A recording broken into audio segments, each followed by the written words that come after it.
Primetime baseball under the lights tonight in Lynchburg, Virginia. ESPN presents college baseball. Big-time matchup between two in-state powers, 17th ranked Virginia Tech and Liberty. Alongside Matt Warner, my name is Alan York. The Hokies come in 19-9. They've won 6 in a row, 14-7 in the ACC, while the Flames 21-8. They have been on a tear, Matt, 19-3 in their last 22 ball games. Yeah, what a matchup tonight. The Flames have had some success against the ACC this season, 4-1 on the year, but they haven't played a team as good as this Virginia Tech squad, shaping up to be a really good midweek clash. Resume building type of game for both teams. We look at our impact players, brought to you by LCA. Gavin Cross gets big time mention here for Virginia Tech. Oh, how good has this kid been? Second-year freshman, hitting 400 on the year. He's the ACC Player of the Week. He's on a 10-game hitting streak, and he hit for the cycle a week ago. This kid is as good as it gets in the country right now. And on the other side, another young man who's having a lot of success for the Flames. Their leadoff hitter, Gray Betts. He's 4th in the ASUN in batting average and has a 15-game hitting streak coming in. He's really the guy that starts this Liberty offense at the top of the lineup. If you're able to get him out, you might be able to hold down this Flames lineup here today. Coming off league sweeps, Virginia Tech against Wake Forest over the weekend, and Liberty here at home against the Lipscomb Bisons. And Dylan Cumming getting the start, first one in a Liberty uniform. Yeah, haven't seen a lot of him. He's a transfer from Chicago State. Their program got cut this past summer, so he found a home here in Lynchburg. Hasn't pitched a lot, only 3 appearances on the year. The success has been a little bit fleeting, but in his last outing, it was his best outing of the year. 3 2/3 innings, did not allow an earned run against Duke back on March 30th. Perhaps something to build on as he gets the start today. Leading off for Virginia Tech will be the center fielder, Jack Hurley, freshman from Bowlesburg, Pennsylvania. First matchup between these two since Liberty swept Virginia Tech back in 2019. First pitch off the plate for a ball, and we are underway at 6:02 Eastern. Here's a look at the Hokies lineup. Gavin Cross, the man to watch, the DH, rating ACC Player of the Week. The 1-0. Off speed, swing and a miss, evens up the count. Hurley 3 for 14 in the Wake Forest series. 4 RBIs. He's hit 9 of his last 11, raising the batting average up to 290 entering tonight. Lines that one foul, and coming up in the count 1-2. Yeah, it's going to be interesting to see how Cumming fares here in the early going. A guy who didn't walk a lot of people at Chicago State, so that's the good news. He needs to be aggressive in the strike zone, and then we'll see how far he's able to go. He's pitched multiple innings and outings this year, so could get through the order once or twice here today if he's throwing it well. Ground ball against the shift over to his right. Cam Locklear makes the play for the #1 defensive team in the ASUN. 1 away. Well, that's the key, right? You know you've got a great defense behind you. We saw it all this past weekend as the Flames ended up sweeping their series. There's a look at him right now, and they can really pick it out there. Flames defensive percentage, .983. That is 6th best in the country. 1 away, and Tanner Schobel, freshman from Williamsburg, just down the road, takes a strike. Count 0-1. Look at how low Gray Betts will get in his stance, setting that low target, trying to see if he can induce a ground ball. Watch how he kind of goes to that Tony Pena. He'll stick the leg out. 0-1. I pull a groin just looking at him do that. Gray Betts calling his own games this year. Hear the word cerebral a lot about Gray Betts. There's a pop-up by Schobel. Jalen Guy waits for it to come down. 2 away. Great start for Cumming. Listen, he started a lot of ball games at Chicago State, so this isn't a new situation for him. He's done it a lot. And it'll be interesting, too. Some guys are just better starters than relievers. They like kind of the build-up, the routine that leads up to getting into a ball game here to start things. Perhaps that is better suited for him. We'll see, but so far he's been pretty good here in the first couple of batters and been efficient, throwing a lot of strikes. Here's Gavin Cross, the reigning ACC Player of the Week. Freshman from Bristol, Tennessee. Leads the ACC in hitting. And that's just the start for Cross. There's a liner at Wagner on the apron. He'll make the catch to retire at the side. 1, 2, 3 go the Hokies in the top of the first. Liberty coming up in Lynchburg. Weight isn't the best measure of physical health because it can be made of all sorts of stuff. Introducing Amazon Halo. Halo uses your smartphone's camera to analyze body fat percentage, a better indicator of health than weight or BMI alone. Then a personalized 3D model helps you track progress over time. Halo's nearly twice as accurate as leading at-home smart scales, so you can focus on your health, not just your weight. Think about the moments you've been missing. The small ones you've been dreaming about. The ones you couldn't be more ready for. And even the ones that take you by surprise. These are the moments you'll remember. The ones that are impossible to forget. To new memories, Hilton, and our family of hotels.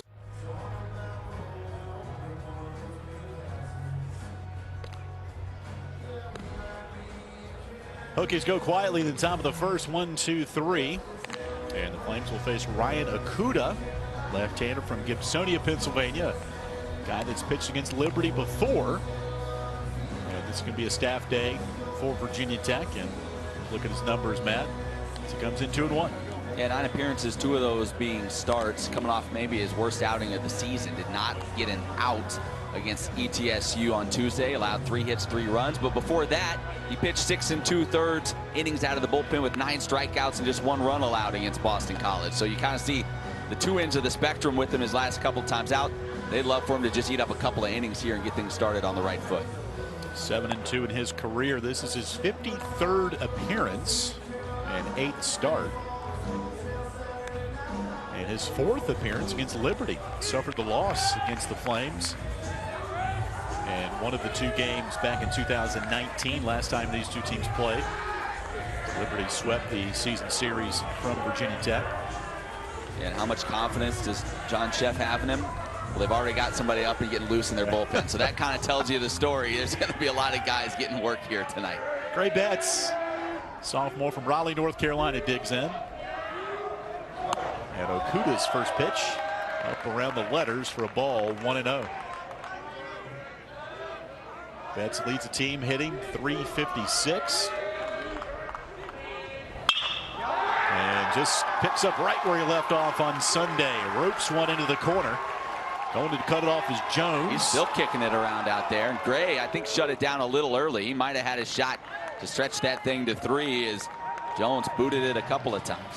And Scott Jackson, a stern look out at Gray Betts, saying, "You're a good player, but you're better than that." So it goes a double to lead things off for Liberty. Well, it's been the top 2 hitters in this lineup that have really set the tone for the Flames. Betts, Anderson, these 2 guys have been 2 of the best in the A-Sun, and a big reason that Liberty has done so well here this year. Anderson, junior from Flagler College, graduate of the D2 program, originally from Jacksonville, Florida. Team high 39 hits coming into tonight. Sends one to third. Madden will look Betts back to second for the first out in the first. A rare unproductive at bat for Anderson, swinging early in the count, unable to move the runner over to third. That's something we haven't seen a lot this year.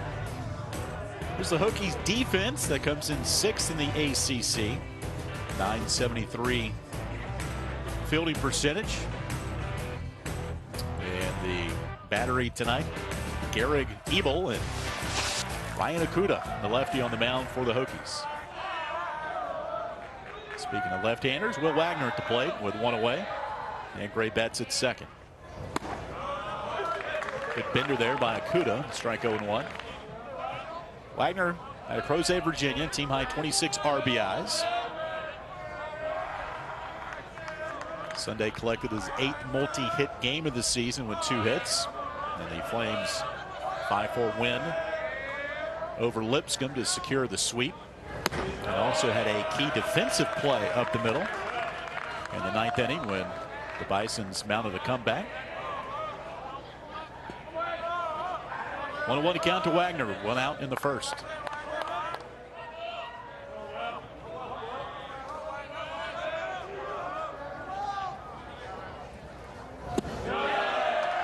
Speed taken down low, 2-1.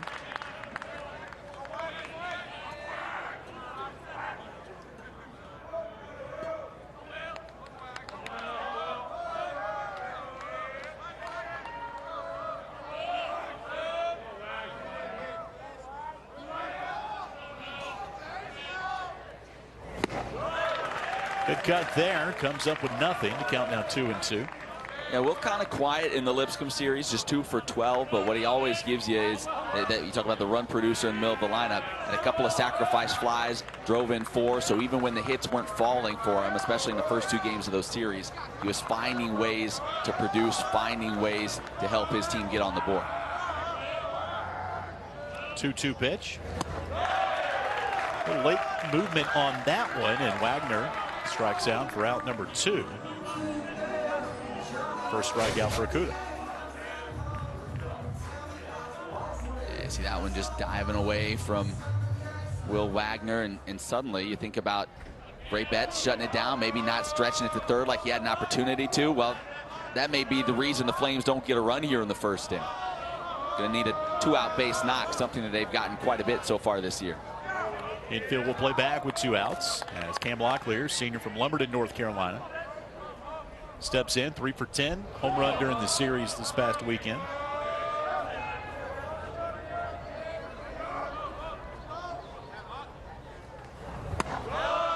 Speed on the corner, count 0-1. Locklear's raised his average 40 points in the last couple of weeks. Hit 327 over his last 14 games. And due to in large part, Scott Jackson says he's eliminated his leg kick on his swing. Swings through that one, 0-2 the count. And he's a guy in the lineup that you need to hit. Expect those veteran guys to put some good at-bats together. And Locklear is putting up a lot of those last couple of weeks.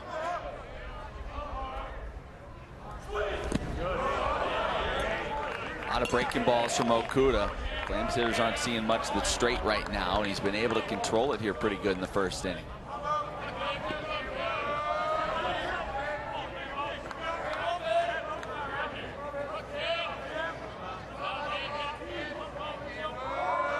Betts leads away from second with 2 outs. 1-2 pitch to Locklear. Swing and a miss, and Okuda strikes out 2 in the first after giving up a leadoff double to Gray Betts. Flames do not score as we go to the second in Lynchburg, Virginia.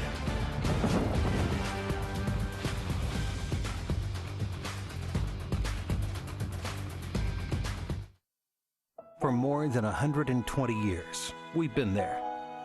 In churches and schools, camps and senior living centers. We've been there in times of joy and in the most difficult moments, in times of loss.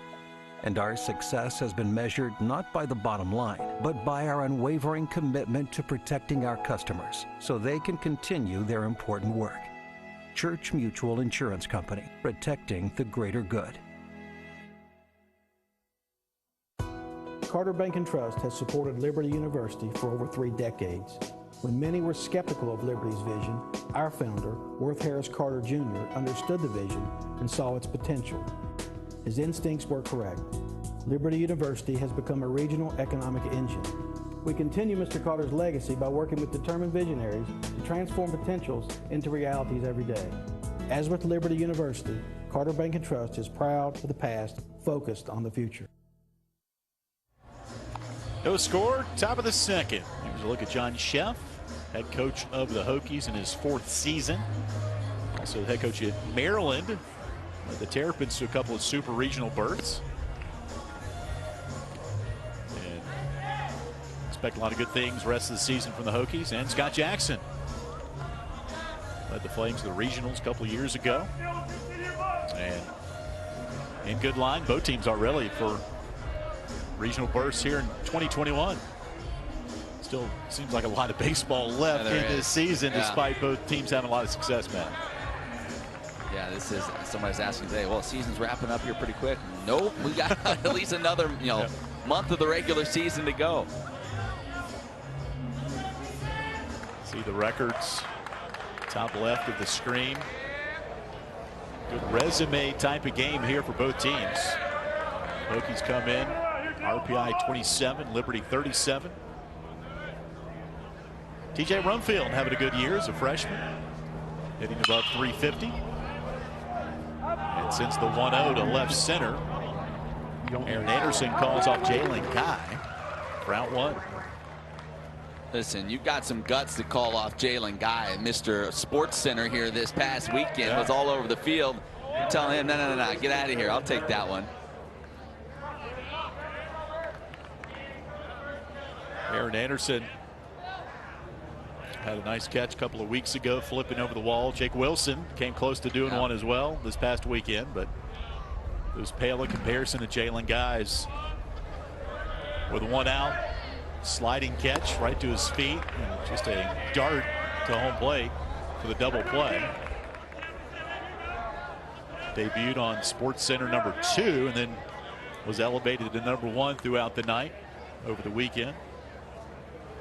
Kevin Madden takes down low 2-0 the count. Madden, a sophomore from Glenwood, Maryland. He's hit 11 of his last 12 games. Average up to 308. High tapper at third. On foul late. Yeah, it'll go 2-1. Really late. Everybody was looking for somebody to make a call, and umpires kind of looking at each other. Finally threw their arms up. Trey McDyer at third had a nice short hop pick on the third out to help the Flames secure the sweep on Sunday over Lipscomb. I think Scott Jackson is asking right now for an explanation. Like, if no one was sure, who's making that call? Whose job is that? Why are we not sure there? Trying to see if he can steal an out here early on.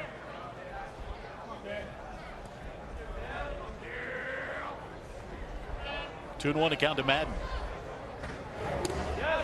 Good slide piece. Check denied by Craig Alden out at first. Four-man crew in this ball game here tonight. It's been commonplace with the ACC opponents in town, and same thing when Liberty goes on the road. Fastball low, and that's first base runner for the Hokies tonight.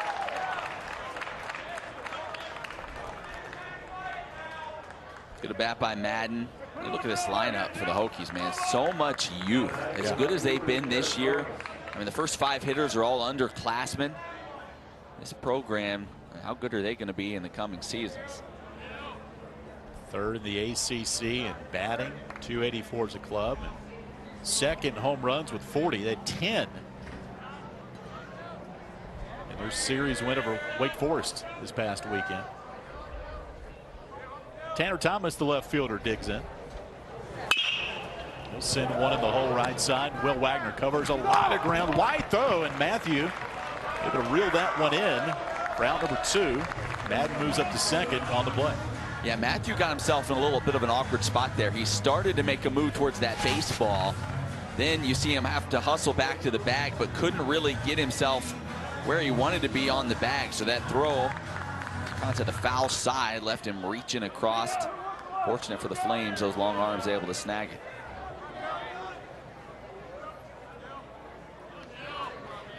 Two outs, Carson Jones.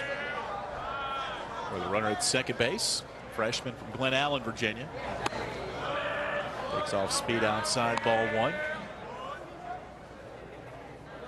Jones started 13 games played last year for the Hokies.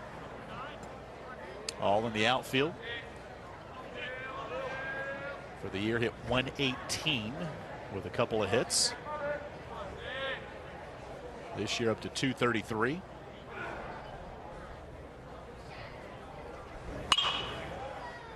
Another off-speed pitch. Found back, 1-1. See the pitch Zach Greinke threw the other day? Was that an illusion? Or do you think that was legit? Oh, that was legit. 53 miles an hour. I've heard stories where he'll tell guys in the dugout, I'm going to see if I can throw one 60 miles an hour this next inning. So, yeah, that's all part of his deal. Whatever the crazy mind of Zach Greinke. 1-1 pitch. This one's elevated into shallow left. Cam Locklear treads back, makes the catch by his shoulder to retire the side. So both teams strand a runner at second as we go to the bottom of the second in Lynchburg. No score. Your next memory is out there. It might be a small one or a giant leap. Maybe it's a memory of you alone, or one with him or them. It could feel like magic, or it might just warm your heart. Your next memory is out there. It's just waiting to be made. To new memories, Hilton and our family of hotels. The Samsung S21 Ultra actually caters to photographers. I honestly feel like I can capture anything at any moment.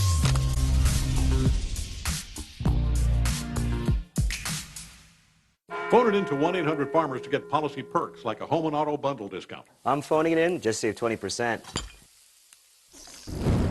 Get your policy perks by calling 1-800-FARMERS. Go ahead, phone it in. We are farmers. Bum, bum.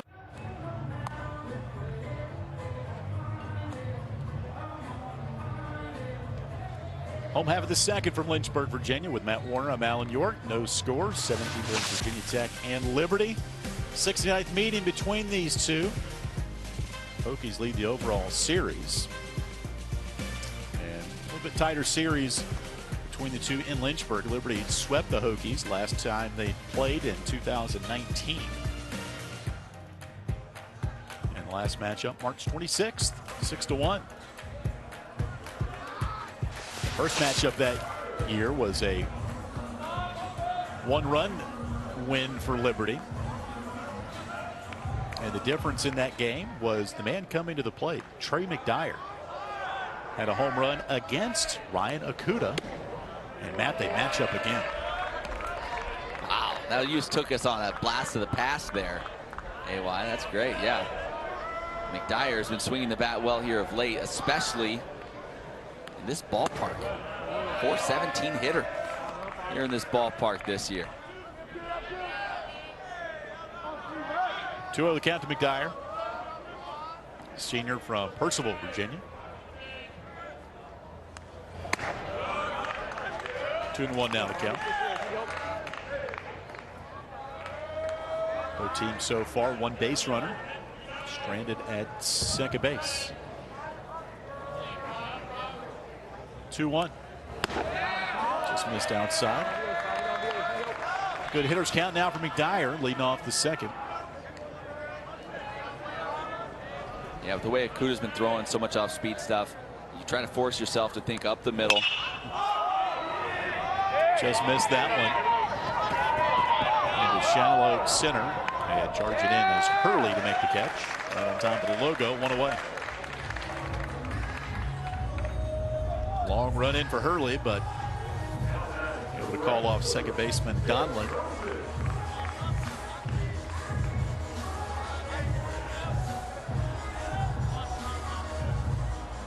Jake Wilson now to the plate.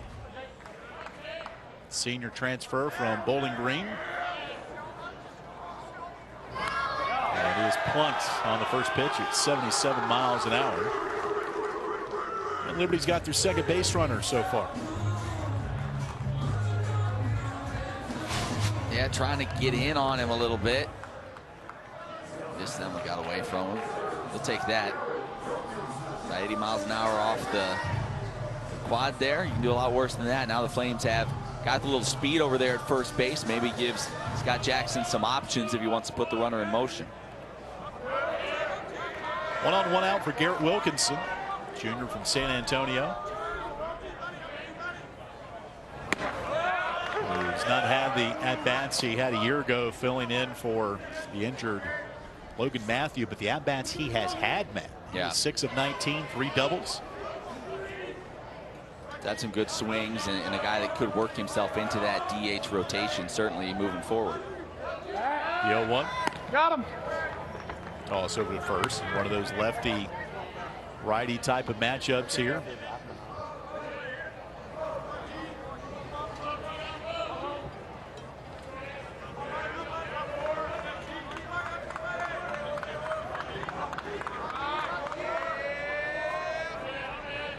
0-1. Just missed up. Evens up the count. Yeah, the Flames have so many left-handed hitters. You think about other guys that we've seen at DH, Brandon Rohrer lately, Brady Gulikowski, both from the left side. So when you do face a southpaw like this, that's going to be a great opportunity for Wilkinson to step right in.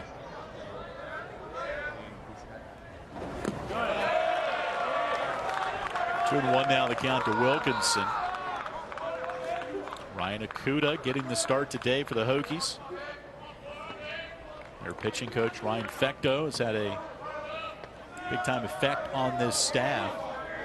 They've lowered the ERA and batting average against the last 3 years coming into this year. Count now evens 2-2. First year that John Sheff took over the program, ERA was at 5.61. That was lowered to 3.05 last year, when opponents hit him at a 225 average. Yep. This year, 253.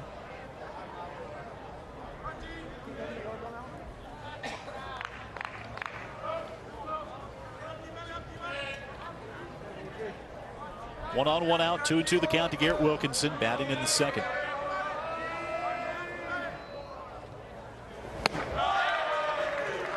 Swing and a miss, and that'll do it for Wilkinson. It's a third strike, third strikeout. Yeah, Flames having a hard time with that breaking ball from Okuda. And for a guy who, they had somebody warming up as soon as he took the mound, he's done a pretty good job here. Shook off that leadoff double to Betts, was able to get himself out of that jam, and Flames having a hard time picking the ball up from this lefty.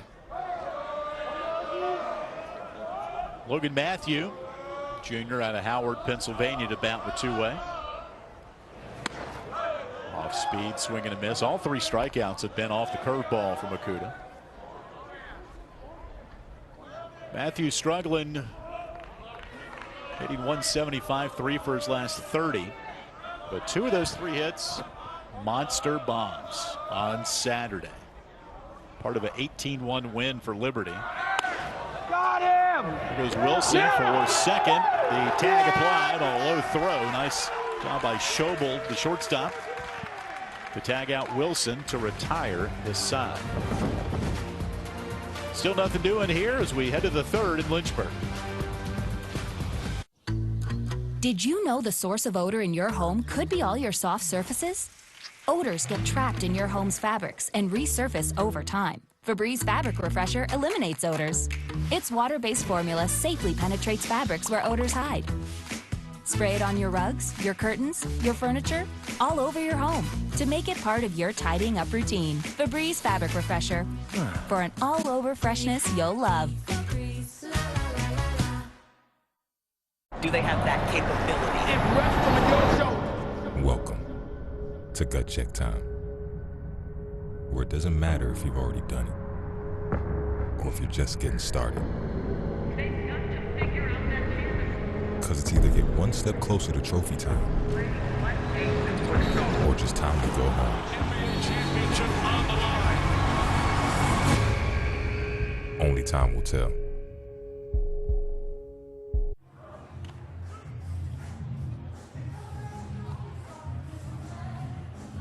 Scoreless top of the third. Virginia Tech and Liberty in Lynchburg, Virginia tonight. Alongside Matt Warner, I'm Alan York. Hokies come in 19-9. 14-7. They lead the ACC Coastal. They've got a huge series coming up this weekend with Georgia Tech. Yellow Jackets sit 2 games out of first in that Coastal, and they will have those out in Blacksburg. And a really good road team, while Liberty rolling here at home at 13-0, so something has to give in this scoreless game as we head to the third. And Lucas Donlin leads off for the Hokies. First pitch swinging, ground ball to McDyer. He's off! Couple of hops over in time to retire the side. Well, how impressive has Dylan Cumming been? A lot of weak contact. He's been able to work his way through this lineup. A guy that hasn't made a start this year. It struggled at times and a few opportunities he'd gotten. But it looks like The veteran that he is out there on the mound tonight. Made 20 starts at Chicago State before transferring in. Comes from a very athletic family, including his mom. Played volleyball at Central Michigan. Inducted into the Flint, Michigan Hall of Fame a couple of years ago, and his dad played volleyball professionally on the AVP Tour. You think he knows Karch Kiraly? Bet so. I bet he knows Karch Kiraly. So.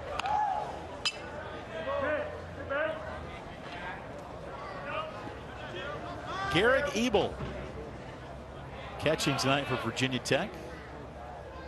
1-2 the count to Ebel. Freshman from Oldalwa, Tennessee. Played at Baylor High School, 1 for 5 on the season.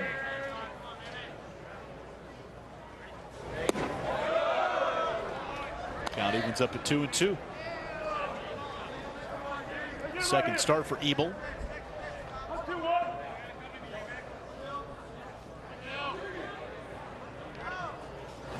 And the 2-2. Swing and a miss. Strikeout for Ebel.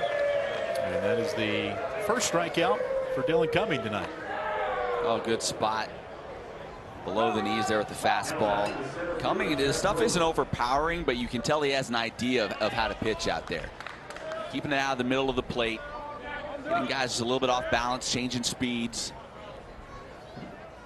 Impressive so far against a really potent Virginia Tech lineup.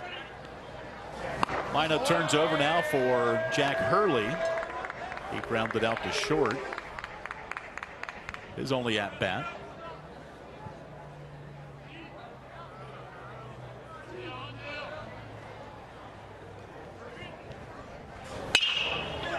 Pops this one into left. Aaron Anderson started in, now retreats back and makes the catch to retire the side.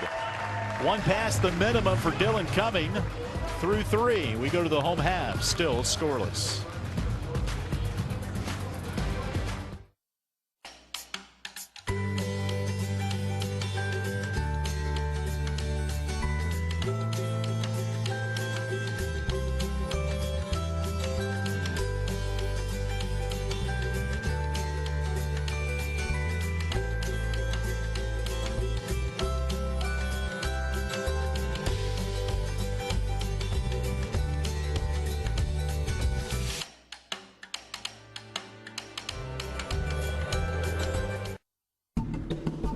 You know me as a Ram guy.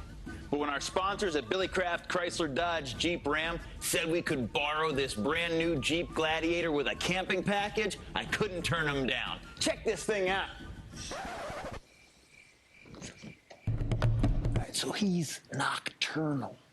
That means the daytime is his sleep time. So keep it down, Dave. Wonder if we gotta fumigate that thing.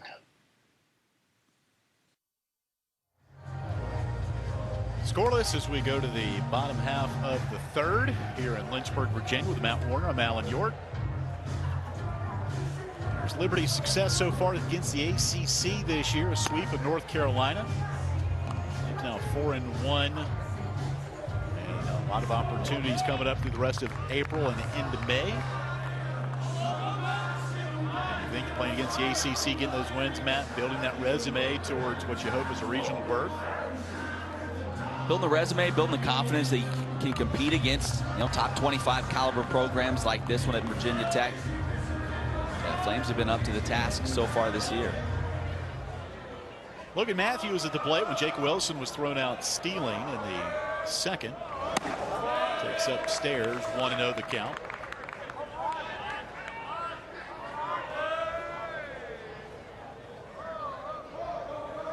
You mentioned that confidence of these teams. Was listening to the latest Flame Central podcast with Dot Richardson, and she talked about having that attitude of, hey, right, act like you can beat any team you play and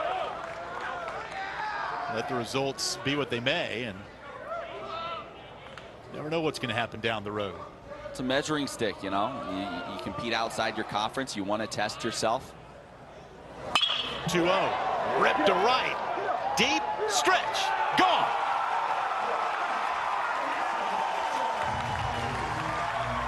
Logan Matthew hitting under 200. But the last few ball games, he's been hitting like an all-star. When he hits them, they go. 2 3-run home runs on Saturday. Putting that one in the bullpen. That was, lefty on lefty. He struggled at times facing lefties this year, but strong enough. Got enough for that one and rode it on out of here. So 1-0 Liberty. And the jumping high five with Aaron Anderson.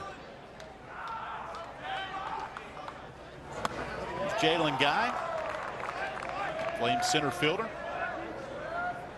sophomore from Greensboro, North Carolina. 0 for 12 during the series against Lipscomb this past weekend, but has hit in 5 of his last 7 games. Swing and a miss.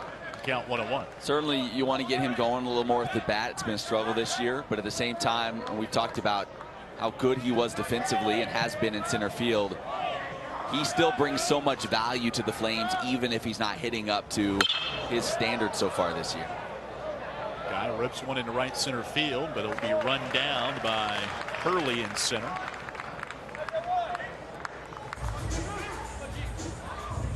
I stand corrected. Jalen Guy was 2 for 12 during the weekend, not 0 for 12. And 0 for 1 tonight after the pop out as Ray Betts comes back up.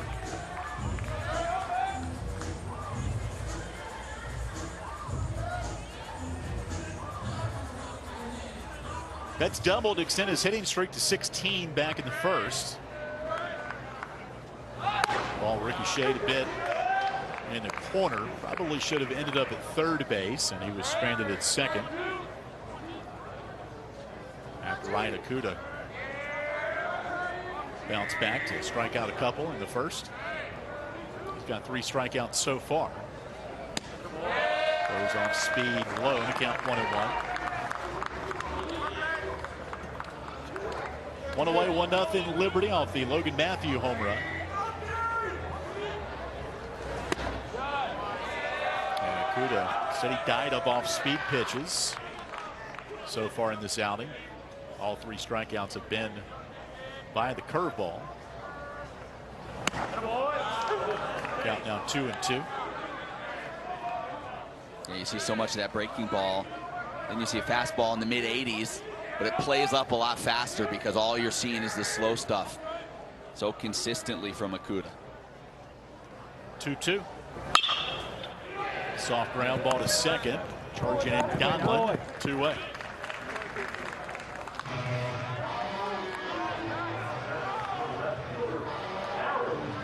Aaron Anderson grounded out to third. He's 0 for 1. Junior from Jacksonville, Florida. Said he knew about Liberty since middle school and was interested in coming to Liberty out of high school, but he said his game just wasn't where it needed to be to play at the D1 level. So he went to D2 Flagler College and just tore it up. Graduated, and with the extra year of eligibility, Flagler, no master's program. So he said Scott Jackson called him up and said, hey, what do you think about coming to Liberty now? And Anderson jumped at the opportunity. 1-1 to count.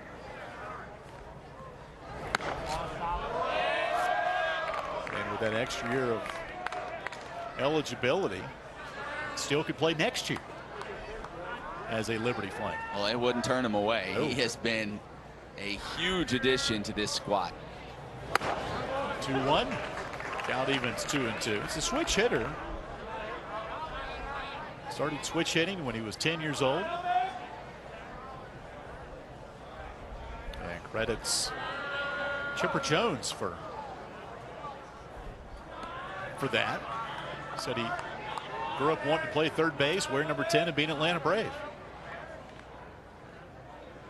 2-2. It's tight inside. Count now 3-2.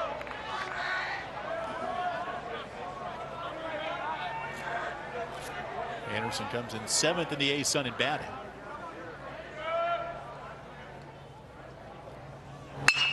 Well, pitch, look at it.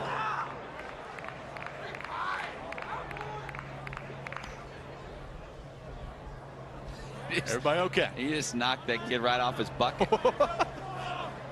Glad he's smiling about it. Or grimacing. I'm not sure if that's a smile.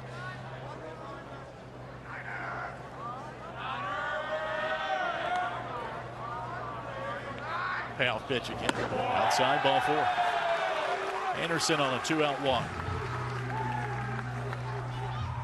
So the MO for this Liberty offense all season long, that kind of team that just grinds you down, right? Quality at bat after quality at bat. You saw it there from Anderson, and you just feel like they constantly put pressure on you as a pitcher.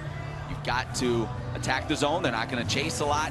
And then when they get base runners on, a little bit of speed, good base runners, and now you get your run producers up here, and a guy like Wagner that can bring them around with one to the gap. Wagner struck out on a curveball in the first. He's 0 for 1. Takes down low, 1-0 count. Wagner, the son of Billy Wagner, former big league closer from Crozet, Virginia.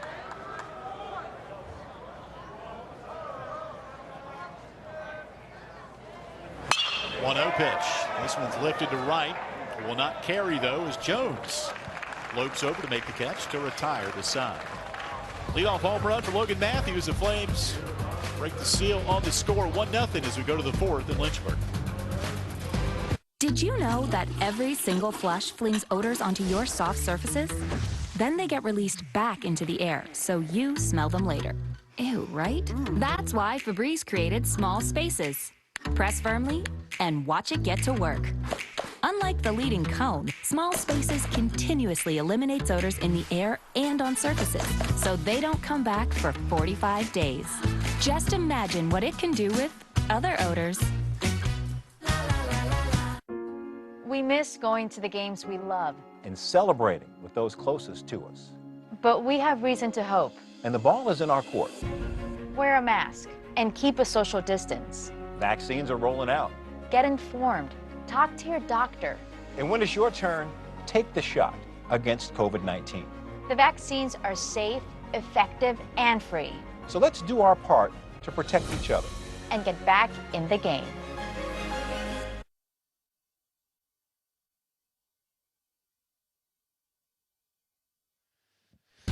This presentation of college baseball is brought to you by Ruck & Pratt Senior Living Communities. We want to do life with you, and by Carter Bank & Trust, member FDIC.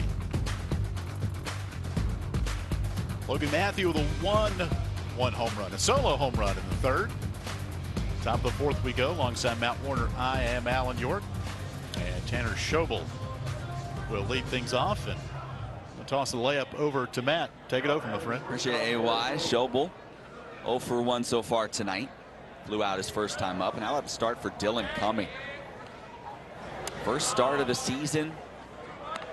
Made his way through the lineup the first time, didn't allow a hit. Now comes the real challenge, going through the 2, 3, 4 hitters here in the fourth, and seeing what kind of adjustments he can make the second time through.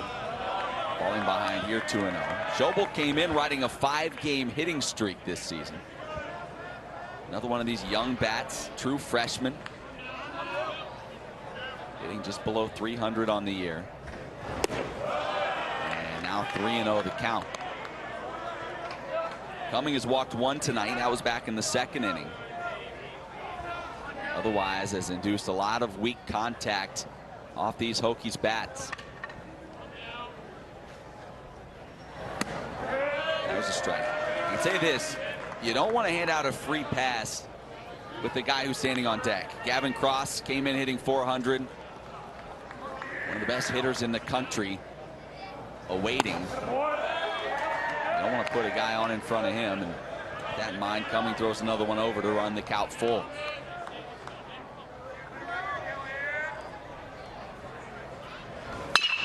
High chopper to third. McDyer takes it on a hop and throws it across in time. So Cumming battles back from a 3-0 count, able to get a ground out to start things here in the fourth. Well, there's Gavin Cross. He was our impact player coming in, and why not? You look at those numbers. First in the ACC in runs. He was second in average, first in triples. I told you, the ACC Player of the Week this week. On Tuesday, this past Tuesday, on the road at ETSU, hit for the cycle. Also had a grand slam and 7 RBIs in that game. Kind of a homecoming for him from nearby Bristol. He had a lot of family and friends in attendance. Whoa, and he about pinned Dylan Cumming to the center field fence with that line drive up the middle. So an 11-game hitting streak now for Gavin Cross. There's a coach that compared him to George Brett. Yeah, I heard Scott Jackson said that pregame. That's sacrilege, Alan. You don't throw around the great George Brett's name casually like that. Wow. That ball struck well. So first base knock of the ball game for Virginia Tech. Cross on now for TJ Rumfield. Take strike one. A soft line drive to second base. I take that back. Flew out to left field his first time up.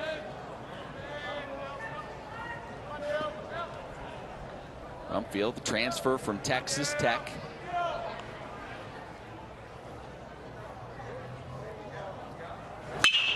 Bouncer up the middle. Locklear goes a long way. Got there and then booted it. Cross doesn't stop. He rounds second and goes all the way to third. A rare miscue by Cam Locklear as he was unable to handle the ball up the middle. They would not have had a shot at Cross at second base, so the play was to first, but Cam just unable to flag it down. And it goes from bad to worse as Cross is then able to advance another 90 feet. You know, we talk about Cross and his exploits at the plate, but that's as good a base running as you'll see from anybody in the game.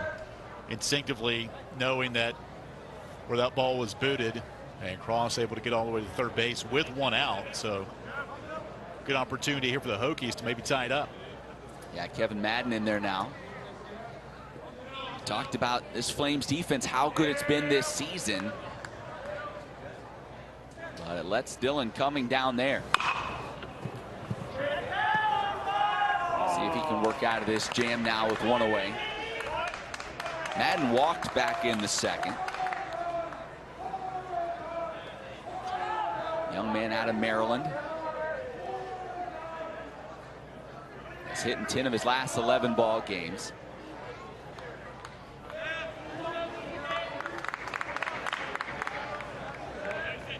You know, you do a little research on these guys, preparing for games and all. Best little nugget of any of these guys. He's cousins with Joe Flacco, Alan. That's right. Down in the count now, 0-2.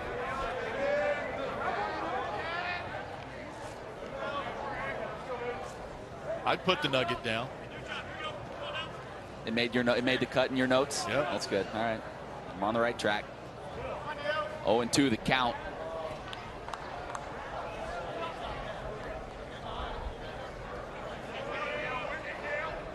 Madden has made 70 straight starts. Fixture in the lineup. Bouncer up the middle. Could be two. Wagner takes it a second himself. Throws on the run. In time. The defense gives and the defense takes away. Will Wagner, the sparkling play up the middle. And Cumming gets just what he needed. The double play ball to get out of the jam. How about the start for Dylan Cumming? Flames lead at 1-0 heading to the bottom half of the fourth. What's the recipe for surprising the kids, treating yourself, and ditching dish duty? You're looking at it. Order your Pizza Hut faves like Original Pan, Original Stuffed Crust, and more at pizzahut.com. No one out-pizzas the Hut. When it's hot outside, your car is like a sauna, steaming up lingering odors. Febreze car vent clips stop hot car stench with up to 30 days of freshness. Get relief with Febreze.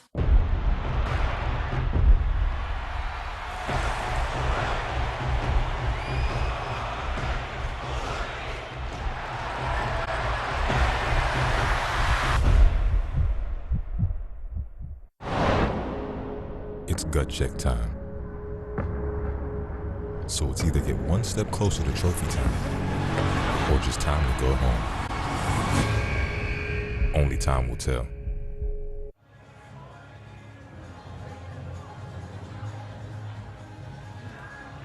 Well, the umpire's taking a look at that last play, trying to see if Madden beat the throw to first base. And I got to tell you, it's close. I don't know. Well, we'll let you go on the limb first, AY. What do you think? Are we talking about this game or the Phillies Braves from Sunday night? No, we're no. Get out of here with that. This is probably a more competent crew doing this game. When I just saw it, we pause it. I think he's out. I agree with you. I think so too. I think they're going to stick with the original call, and it is awfully close. You see it hit the mid of Matthew right there. Boy. And this is a huge call because Gavin Cross comes in to score. If they reverse this, and we're sitting at a 1-1 ball game, and Flames defense has to retake the field, and who knows what happens from there. So a big call right now for this crew as they continue to look at it frame by frame. Boy, I would not want that job. I still think he's out, even in that view.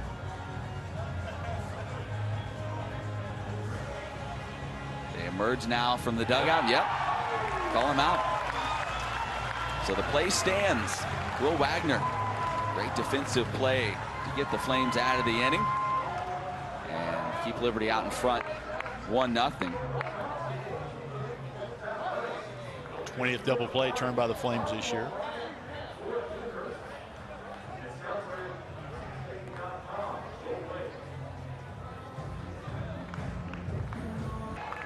At this stage of the ball game, you think the two starting pitchers would be in there? They both probably would have said, nah, no, we'll probably be a couple of guys deep into our pen by that point, but both have been really good. Ryan Okuda, other than the one mistake that Matthew wrote out of here, has been about as good as you could expect. Coach, you mentioned Scott Jackson, big fan. You guys, yes, you've been here a little bit longer than he has. Well, you got to know him a little bit over the years? You want to take care of this one? Chopper to third. That's going to be booted. And Cam Locklear will be safe at first base. Madden unable to handle it. Yeah, Scott Jackson's first class. Like a lot of the coaches that reside on our campus, Matt, AY, you guys know, and just first class people. Third baseman was there, just kind of, like you said, booted it. And defense is kind of your specialty anyway, so we can let you handle those plays in the field. Trey McDyer up there now. What position did you play, Coach, in baseball? Outfield. Okay. Loved it. It's a little slow for me when you're playing. But I love watching the strategy of it, especially in a game like this. You know, at-large bid could be on the line. I think when you're a player or a coach, you know the significance towards the end of the season of the outcome here. And as the game wears on, the pressure intensifies. So I know they're thrilled to be playing the game. And obviously, Scott's got him in a really good position. Dyer shows bunt and wears it. Pulled back and ends up getting plunked by that one. Second Flame to be hit by a pitch here today. And now Liberty in business with a couple runners on, nobody out. This is when you quit. Right here, right? Trey a lot tougher than me. That was 81 miles on the gun there. And he walked to first base. I walked to the dugout and was in tears. Mom, take me home. So a couple runners on now. Flames basketball coach Richie McKay joining us here in the fourth inning. And a chance for Liberty to see if they can add to this lead. Some action now in that Hokies bullpen. An error and a hit batter here to start the fourth inning for Ryan Okuda.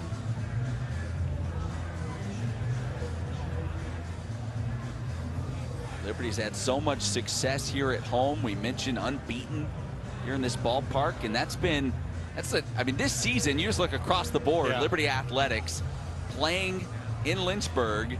It's been incredible. You guys didn't lose a game here at home this year. Yeah, the irony of it is, you know, not many people right. to create a home court advantage. But I just think it speaks to, number one, the unbelievable facilities that we have, and and two, just the familiarity of sleeping in your own bed, and I think, you know, give credit to the student athletes. We've got across the board in our sports, we've got really talented individuals that obviously are terrific people. So I don't know if we'll, you know, happen like this every year, or when whatever streak that we're on will stop, but for the time being, let's see if we can't keep the Flames baseball squad rolling here.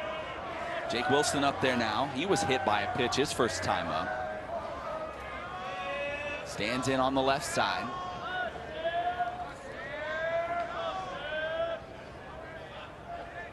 Wilson carries a 6-game hitting streak into the ballgame. Shows bunt. Takes a strike on the outer half. Now you guys are veterans. What the pitching coach say to him right there? Just hang on long enough till we can get that guy loose in the pen. No, I think it's probably, I would imagine, something about bunt defense as well. Figuring out that this is a, you know, could be a bunt situation to move those runners up. Just making sure everybody's on the same page as far as that goes. See if Wilson's able to drop it down. Come crashing in from first. That one well outside. He evens the count at 1-1. Rumfield is basically in the lap of Jake Wilson there on the pitch. He came coming in hard from first base. Wilson handles the bat pretty well.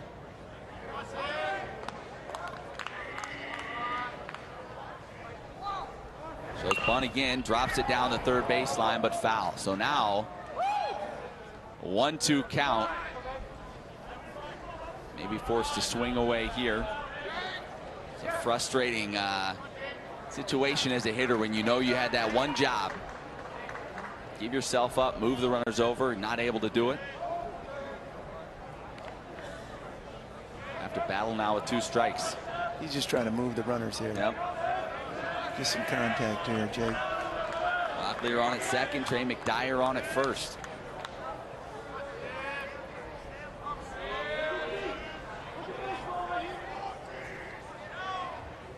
Shows bunt again, pulls it back. That ball getting away just for a moment from Ebel, but able to keep it close enough to where Locklear unable to advance. So you see maybe the confidence level Scott Jackson has in the bunting abilities of Jake Wilson. Say, hey, 2 strikes, I still believe you can get it down and keep it fair. Big pitch coming here for Ryan Okuda as well.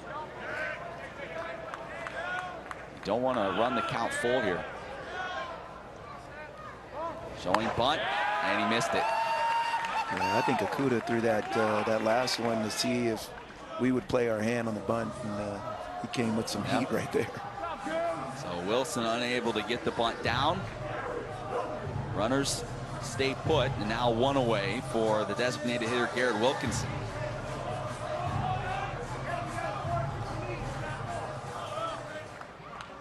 Wilkinson, a strikeout victim back in the 2nd inning. As Alan told you, has done well in limited duty this season. 300 hitter.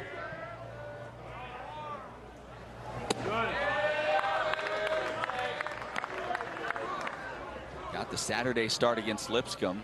2 for 3 of the double, couple RBIs. That was the day when the Flames scored 18 runs.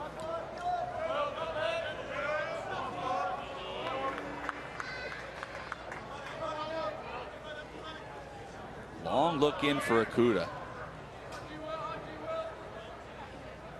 Finally gets on the same page with his catcher. A good hitting count for Garrett Wilkinson. Coach McKay, what's downtime look like for you a week or so after the season's over? You know, we gave our guys a few weeks off. We just felt like it was such a long year. They made so many sacrifices, so many tests, and I'll continue here after this 2-0 pitch. There you go. Okuda comes set. There go the runners. Hit and run. And shot just foul down the third baseline. So the runners in motion. Wilkinson trying to get his bat on it any way possible and very nearly snuck it down that third base line. Gutsy call there. I like that. Yeah, AY. So, and now we're just back in the skill, trying to keep improving guys individually. And, you know, we have so many old guys back. I say old guys, but Caleb, Georgie, Anthony Smith's in town. Okay. So they always help the open gym runs. It's really competitive out there.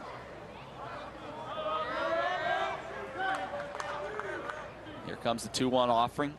And that misses down and in. 3-1 the count. Well, you've got the guy who's responsible for the only run in this ball game standing on deck, Logan Matthew. Solo home run earlier in the game. Right now, Ryan Okuda in danger of walking the bases loaded in front of him. Can you take a pitch here? You might. I guess it just depends on how confident you're feeling at the plate. Looking one pitch in one spot, that's for sure. That one on the inner half. And now the count does run full. So Okuda, who's lived off that breaking ball, gets the fastball over there to run it full. Does he go back with that, or is he feeling good enough about the curve to see if he can get Wilkinson with that one here for a big strikeout?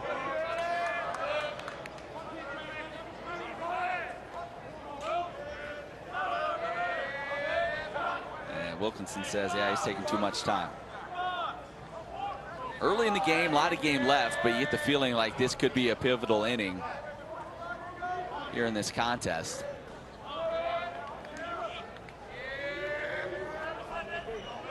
Three-2 pitch coming. Those are the fastball rolled through the left side and through. Cam Locklear making the turnaround third. He'll come in to score. And Garrett Wilkinson with a great at bat and delivers the RBI single. Nice piece of hitting there, huh? He took that 3-1 pitch, got one to his liking there, and just rolled it through the left side. So the Flames out in front 2-0 now, and Logan Matthew coming up. Here's what he did his last time up. Pitch on the inner half, lined it into the bullpen. It's like a young Alan York out there. There you go. Yeah.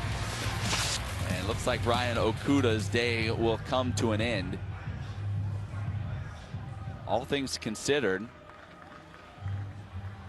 wasn't a bad start for a guy that has had an up and down season thus far. So he takes a seat. New arm comes in. We'll tell you all about him in just a moment. Bottom of the fourth, Liberty leads at 2-0. A couple of runners aboard. Weight isn't the best measure of physical health because it can be made of all sorts of stuff. Introducing Amazon Halo. Halo uses your smartphone's camera to analyze body fat percentage, a better indicator of health than weight or BMI alone. Then a personalized 3D model helps you track progress over time. Halo's nearly twice as accurate as leading at-home smart scales, so you can focus on your health, not just your weight.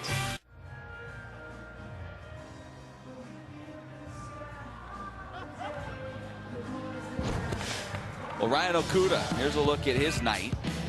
He has certainly had some successes. The solo home run given up to Logan Matthew, and now some trouble here in the fourth leads to his exit. Those two runners out there, still his responsibility, so the book not closed on him just yet. But it'll be the veteran Jason Hurd, the senior, coming into the ball game. AY, what can you tell us about him? He's out of Maitland, Florida, transferred in from St. John's River Community College, and he's a strike thrower. 2.91 ERA, makes his 12th appearance, all out of the bullpen. 3-0 record. 21 2/3 innings pitched, only 7 earned runs and 25 strikeouts in those 21 2/3 innings. Give him those numbers. If you're a Flame in there, be swinging away. He's going to be around the strike zone. Yeah, interesting that, you know, typically coaches are so focused on getting that lefty-lefty matchup, righty-righty, but you go against the lefty-lefty matchup that you had with Okuda in there to get to the right-hander. Yep. Now, a big reason for that, probably what Logan Matthew did his first time up. Took him out of the yard, but normally you'd want to get that lefty in against Logan. So we'll see how Jason Hurd fares. We are still joined by Liberty basketball coach Richie McKay. You said before you know, it's hard for you to just watch a game like a fan. Is that true like for baseball as well? Are you still thinking like a coach, or can you watch a different sport kind of like a normal person would? Yeah, I think I watch it like a fan, but analyze it like a coach. Yeah, I'm always fascinated by the different strategies. Coach Jack and I were on a call the other day, just a little Bible study that we're in, and he talked about his shortstop, Cam Locklear, and I don't think he's ever coached a game at Liberty without Cam not being as a shortstop. And I thought, man, that's saying something right there, you know. So I'm always intrigued at, like, when he kind of booted that one, and you said the defense give it and the defense take it away. That was a great line, by the way. You can use that in the next Bible study if you want. Thank you. Thank you. I appreciate the. Do you have that copyrighted? Not yet. You're gonna get the T-shirts printed up. But yeah, like the hit and run that we just saw, you know, before we knocked the runs in. I love the intrigue of the game. It fascinates me. I went to one of Coach Freeze's last practices just to see how they coach the tempo, and was mesmerized at how intricate those coaches are in their details. Logan Matthew up there now. Couple runners on. McDyer on at second, Wilkinson on at first. It's Jason Hurd trying to get the Hokies out of this jam in the 4th inning. 12-6 breaking ball drops in for strike one. Logan, you see the batting average, but then you see the home run total. Kind of tells you what his season has been. Certainly he'd like to be a little bit more consistent up there, but when he has put the bat on the ball, it's gone a long way.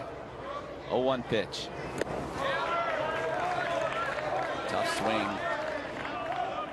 Puts him down the count now, 0-2. Put the shift on Logan here. You see the infield playing him as a dead pull hitter, wide open on the left side. And we've talked throughout his career, it seems like he is best when he's using the entire field, when he's going the other way. See if he can shorten up a little bit here on 0-2 and do just that.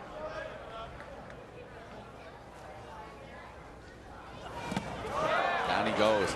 Another good breaking ball from Jason Hurd. So 3 pitches, and Logan Matthew is headed back to the dugout.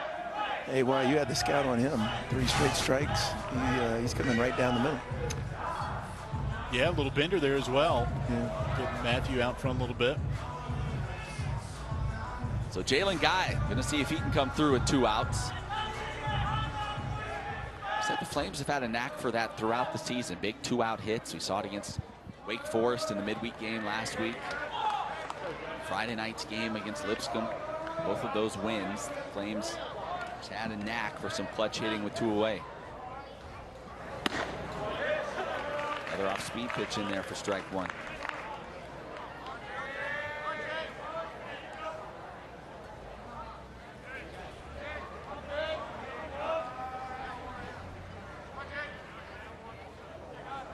First time up for Guy, flew out to center field.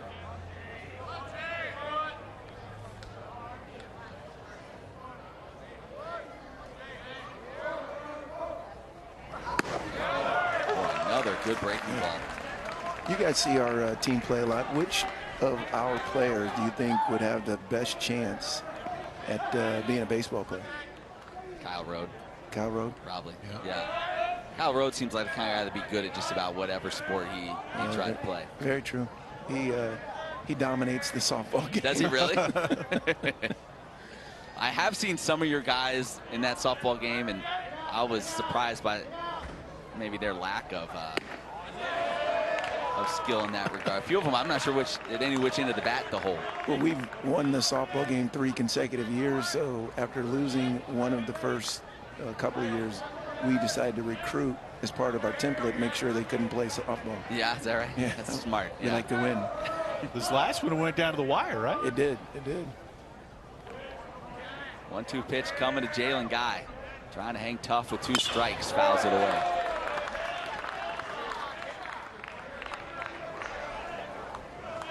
Yeah, you guys use it, what, next door at the softball stadium? Dot lets you get out there. And Coach Richardson got a lot of love for that staff. They let us hit some dingers, and Brad Susie's our ace in the hole. Is that right? He and Ryan Barr, I think between them are batting like 786.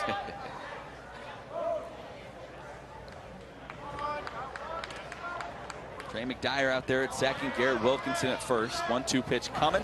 And misses upstairs. Jason Hurd took about 2 steps towards the dugout. He thought he was about to get called strike 3.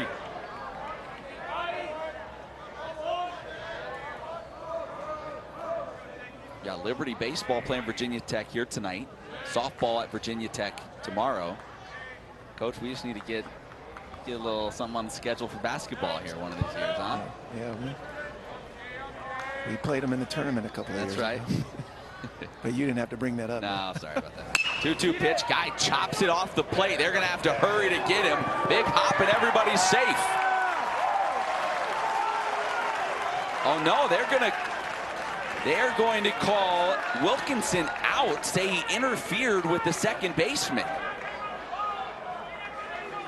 He's standing there with his hands out like, what did I do? Scott Jackson has a similar stance as he wants an explanation.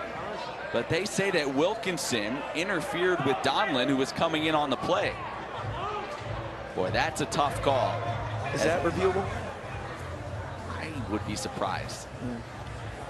As a runner, your first reaction is just to turn and go. Looked like he did the best he could to just try to avoid the second baseman Donlin coming in, and that could be a huge call. Take another look. You see him slam on the brakes. Boy, that's tough. Yep. That is tough. A tough if anything, break for the he Flames. stopped to allow Donlin to come in. I think I like it up here better because you can't get fined if you complain about the officiating. Well, Scott Jackson is doing more than complaining right now. He is being very vocal about his thoughts on that call, and I don't blame him. You know, we can't do that. And that's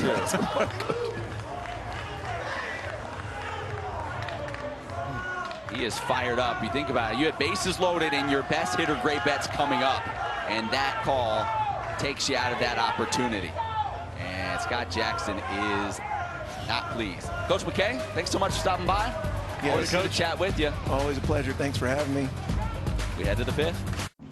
What is that? Mine. Why? It's just that it's... Lavender? Yes, it is. Old Spice. It's for men. But I like the smell of it.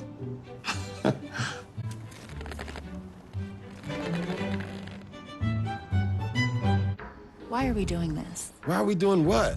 Using my Old Spice moisturized with shea butter body wash? All I wanted was to use your body wash. And all I wanted was to have a body wash.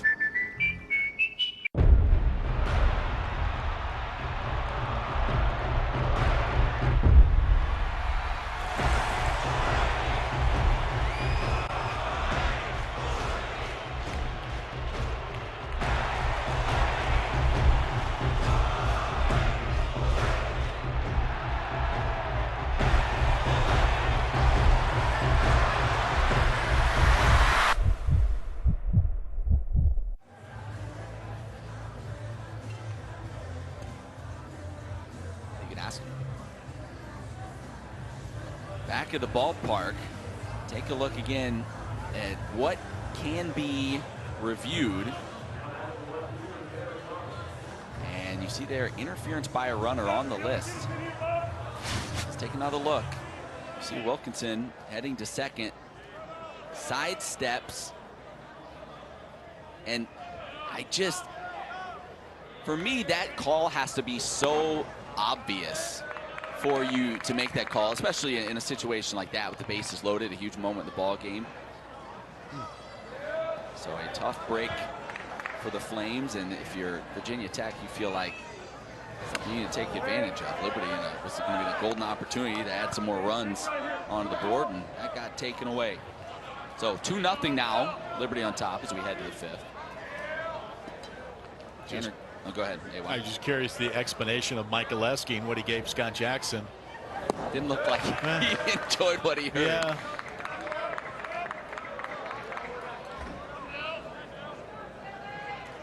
Thomas grounded out to second base his first time up.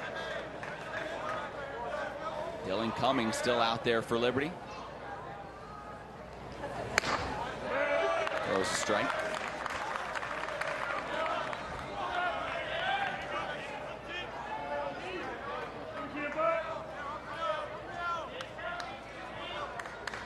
Cumming getting his first start in a Flames uniform and issues the leadoff walk.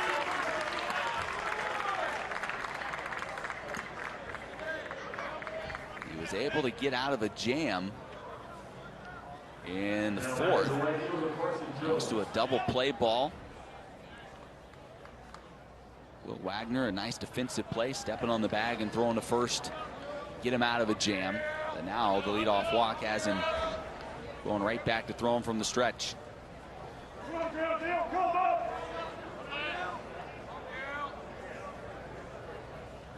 Carson Jones up there now, takes strike one. Trey McDyer crashing down from third. The Flames expecting a bunt.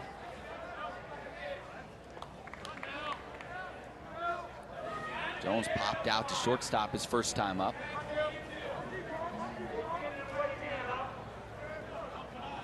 His last start came all the way back on April 2nd. That was against Boston College.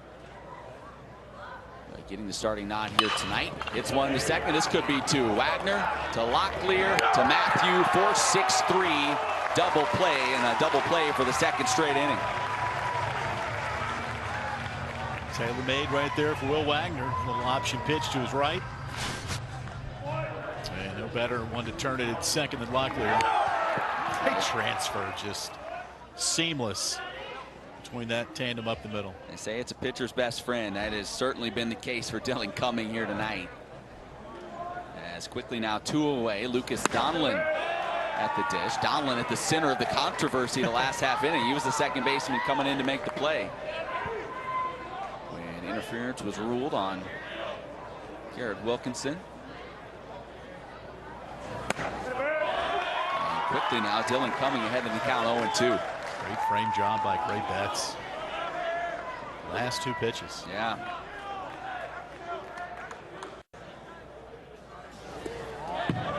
Checked his swing, did not go. You think about Dylan Cumming. Normally you've seen the midweek starter has been Mason Hand throughout the season. Yeah. Scott Jackson elects to give Cumming an opportunity here. This is the type of opportunity that can lead to a much larger role going forward. You perform on a stage like this against a team like this, I would imagine his season could be changing quite a bit right before our eyes. Look at the emotion from Dylan Cumming. The punch out, and he sets down the Hokies in the 5th. 5 shutout innings for the senior making his first start in the Flames uniform. He has been better than anybody could have expected here tonight. I don't normally shoot on a cell phone until I tried the Samsung. And I'm most definitely switched from my current phone to this one. And I think a lot of you photographers should get on it. Among my patients, I often see them have teeth sensitivity as well as gum issues. Does it worry me? Absolutely. Sensodyne sensitivity and gum gives us a dual action effect that really takes care of both our teeth sensitivity as well as our gum issues. There's no question it's something that I would recommend. Surprise, surprise! There's a new king in the lightweight division. And when you take a couple L's, you gon' win forever. Boom! Right on the chin. I'm a living legend, even when I die, I'ma live forever. I'ma live forever. I'm one word with 10 letters, successful. Everything I've been through in my life is all unexpected. Tennis is a premier sport for women, so we have to set an example here. Black excellence is being unapologetically who you are.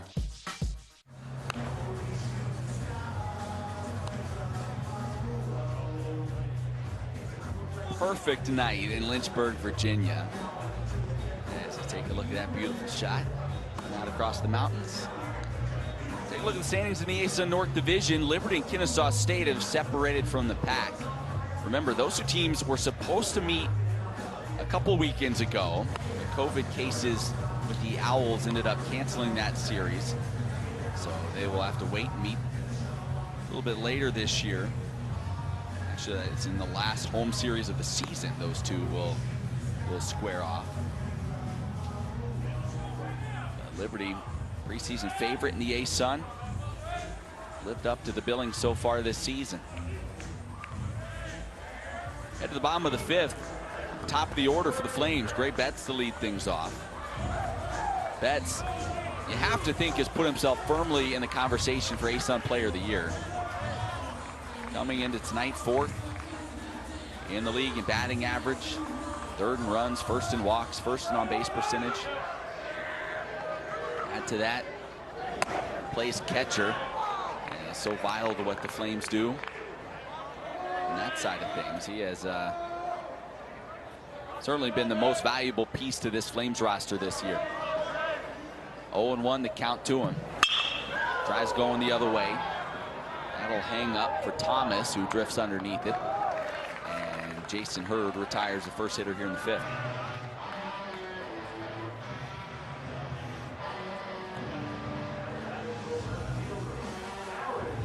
Aaron Anderson coming up now. 0 for 1 tonight. Drew a walk back in the 3rd inning.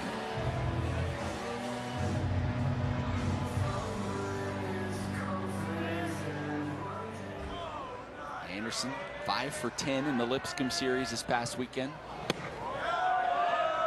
Stands in on the left side now. Switch hitter.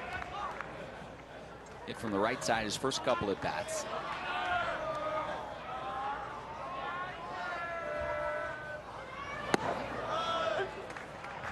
And the count evens at 1-1.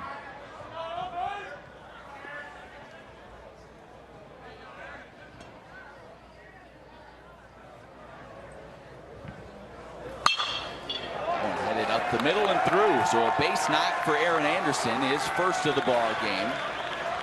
And Liberty, they just kind of keep the pressure on. They just keep coming at you. Now the heart of the order coming up, they've got a base runner. Good approach there by Anderson. Not doing too much with it. Textbook swing there for number 9. I'll get Will Wagner up now. Liberty's leader in RBIs this year.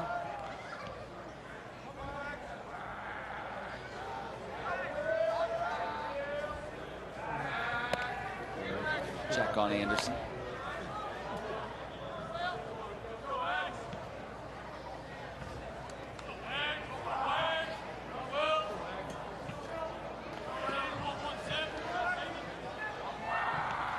Liberty 4-1 against the ACC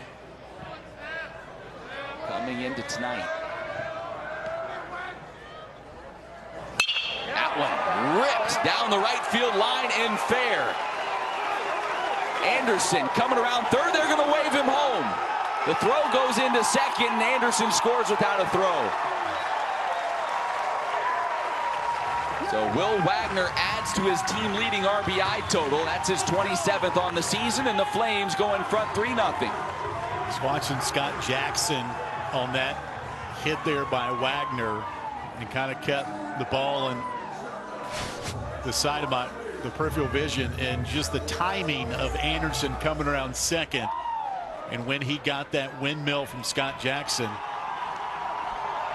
That was like poetry, just watching all 3 parts of that involved in that play. That was really tremendous. So 1 away now, runner in scoring position for Cam Locklear. He reached on an error his last time up, came around to score. Strike right in there. The Flames have now scored in each of the last 3 innings.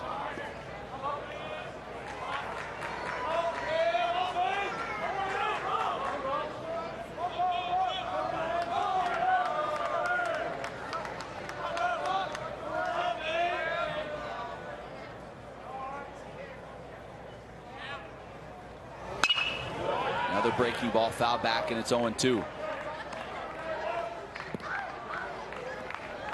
Jason Hurd is a guy that can go multiple innings. In fact, he threw 5 1/3 against Clemson earlier this year. So if they want to, and he is effective, you can certainly let him carry the middle innings of this ball game, although there is action behind him in the Hokie bullpen. 0-2, taken the other way off the bat of Locklear. That'll get down.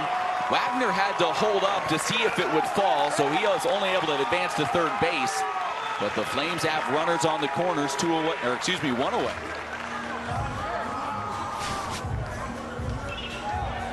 Flames doing a little bit of everything here in this 5th inning. Wagner with the double to right. And this time Locklear going the other way. Still one out. A lot of opportunity here for Trey McDyer. Cam has been swinging the bat better of late. McDyer up there now. I told you about the success he has had hitting in this ballpark here in 2021, and we're going to get a meeting on the mound to discuss things. The scary thing about this Liberty squad, and we talked about it a little bit in the Lipscomb series, is that with the bullpen that Liberty has and the arms that they have out there, if you're facing the Flames, you kind of feel like you're on the clock. If you're trailing heading into the 6th, 7th, like the arms they're going to throw at you, it's going to be tough to claw your way back into it. So you feel like, man, we got to make something happen in the first 5 innings. We have to be in a position, at that point to win the ball game. Right now, Virginia Tech is not, and you feel like, boy, fresh bullpen, Flames are in a good spot. And you look at this game here today, Matt, for Liberty, Dylan Cumming getting 5, possibly 6 innings out of him, which you weren't expecting. No. Probably. You were hopeful. But, and then on the back end of that, haven't seen David Erickson. I haven't seen anybody, but David Erickson, Landon Riley, Mason Meyer, who's now part of that bullpen. It doesn't let up. Flames have had so much success, 13-0 at home, and are in the midst of a stretch on the schedule where they will be in this ballpark a lot. So Trey McDyer up there. Runners on the corners, 1 away. Rips it down the line, just foul. Hokies acting like they were expecting a bunt. Rumfield came sprinting in from first base. It's one of those where you're the first baseman. Boy, you hope they bunt. You might catch one right in the teeth.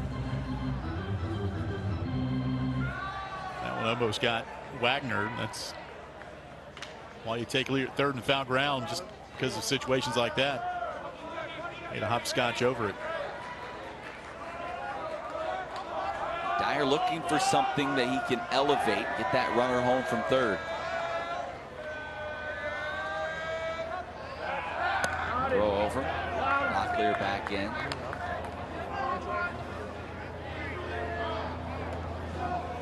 "12 of Trey McDyer's 14 RBIs on the season have come in this ballpark."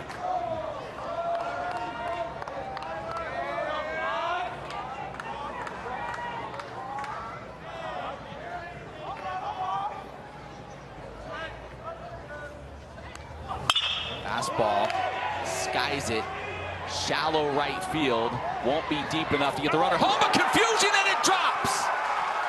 Confusion between Donlin and Jones in right field, it drops, and Will Wagner comes in to score, and everybody's safe. Just an uncharacteristic miscue by this Hokies defense, and they just handed the Flames a run. Well, Donald was going back.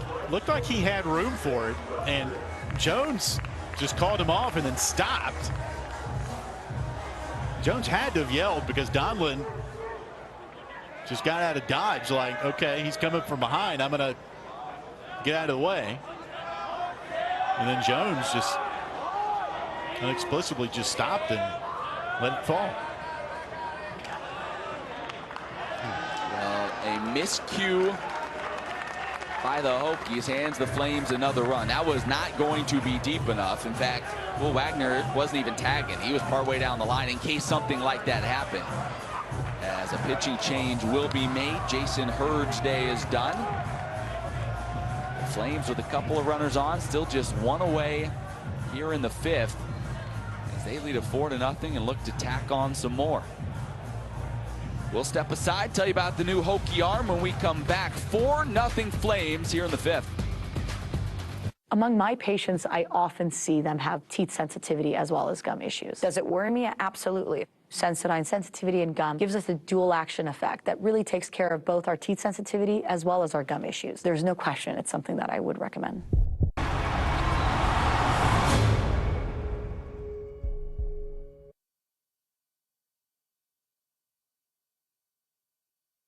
Let's do our part to protect each other.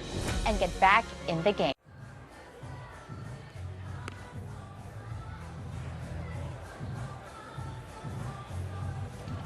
Hokies go to a left-hander. Matthew Siverling, freshman. He's put up good numbers for them so far this season, AY. Yeah, certainly has. His 13th appearance out of the bullpen, 27 strikeouts and 21 and 2/3 innings. Out of Matthews, North Carolina. Prepped at Charlotte Christian. Also pitched for the Hokies last year, 7 games out of the bullpen. So he was part of the team last year when COVID shut down the season for everybody. Hokies were 11-5 at that point. And we'll see if the lefty can deal here in the 5th. Yeah, his last time out Friday against Wake Forest, it was a rough outing. 2/3 of an inning, 4 hits, 3 runs, a walk. Outside of that, he had been really, really good in almost every other appearance. So I'm a blip on the radar for him. He hopes to avoid that turning into a trend here tonight. Well, it's been kind of an odd ball game. You had a controversial call in the 4th inning that took Liberty out what could have been a bases loaded opportunity with the top of the order up. Then here in the 5th, you had just a really uncharacteristic defensive lapse from Virginia Tech that allowed the Flames to score just a moment ago, and now they still have a couple of runners on and just one away as Jake Wilson stands in.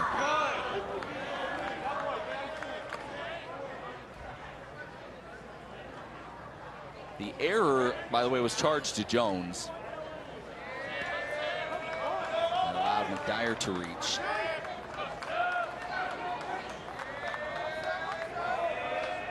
Hokies shifting the infield against Jake Wilson, expecting him to pull. Wilson, so far tonight, hit by a pitch in the 2nd inning, a strikeout victim in the 4th.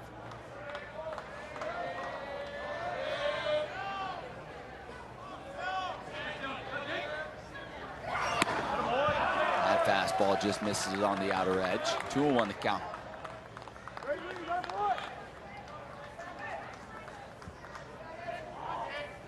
Wilson, the Bowling Green transfer.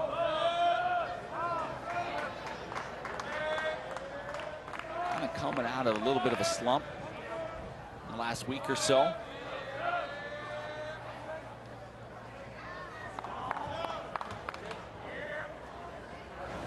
Now that one straight back. I mentioned Wilson struck out earlier in the ball game. It's not something that has happened a lot this year. Just 11 strikeouts and 105 at bats. He's a guy that puts the ball in play a lot, but finds himself in a 2-2 count here.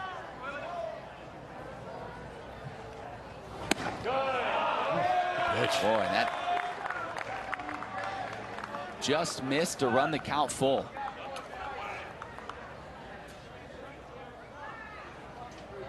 So 3-2 count. Locklear on at 2nd, McDyer at 1st. Scott Jackson could put him in motion to avoid the double play if he wants. He does not. Breaking ball, line the other way. He beats the shift. Locklear being waved home. He'll come around and score. And the Flames continue the offensive barrage here in the 5th. And again, we've talked time and time again this year, Liberty, when it swings the bat well, goes the other way. Jake Wilson, great load, and as quick a hands on this team as you'll find. Shoots out one in the left center field.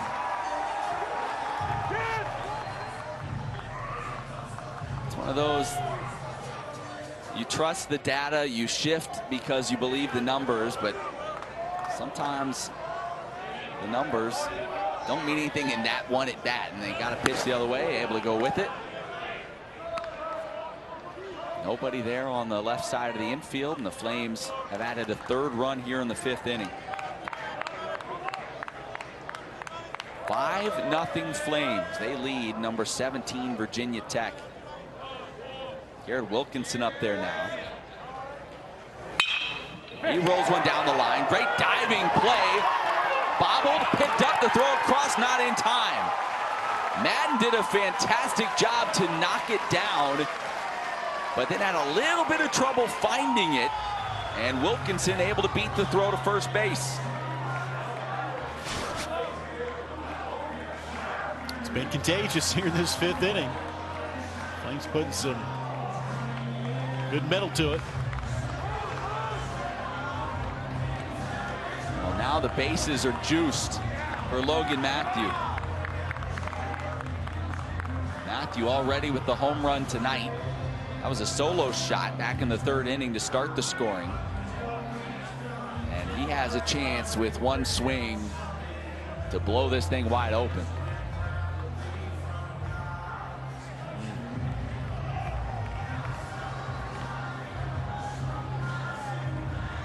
Eight hits in the ball game for the Flames.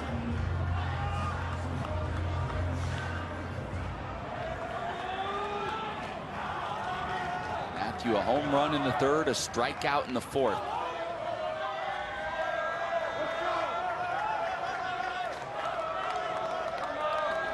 Lefty on lefty here with one away.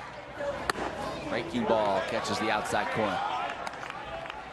That home run in the 1st, or I should say in the 3rd inning for Logan Matthew, that was off the lefty, Ryan Okuda, the Hokies starter.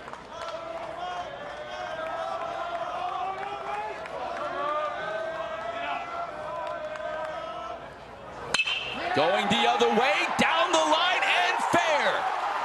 1 run comes in, 2 runs come in. A 2 RBI double for Logan Matthew. Looks to the dugout, throws his hands in the air, and he has himself a 3 RBI ball game.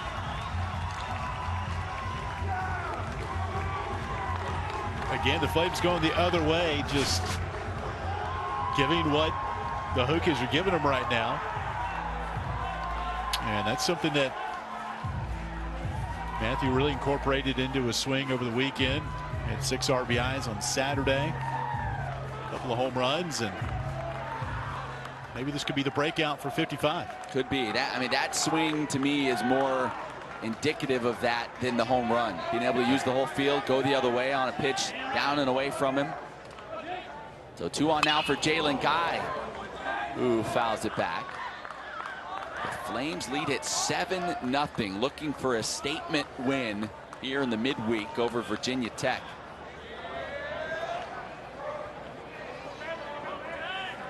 Garrett Wilkinson stands at 3rd, Logan Matthew at 2nd. Middle infielders playing back. So a great RBI opportunity here for Jalen Guy. Shows bunt, pulls the bat back.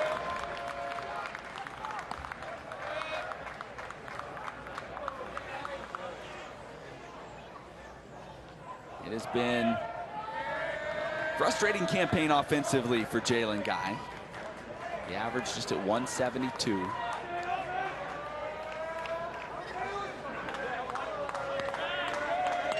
He is a strikeout candidate, 30 of them on the year.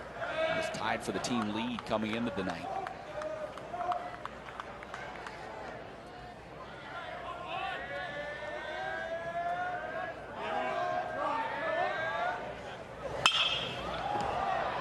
Pops it up behind second base. The shortstop, Schobel, underneath it for the 2nd out.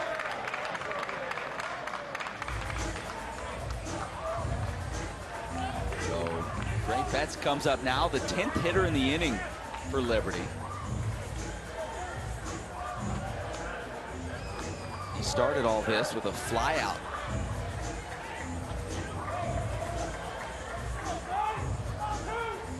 What is it they say, Alan? You never want to be that guy who makes 2 outs in the same inning.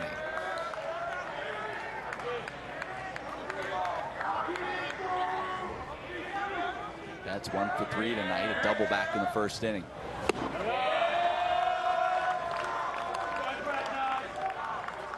If you're a Liberty fan, the way this inning's going, you feel like Gray Betts is not going to be that guy.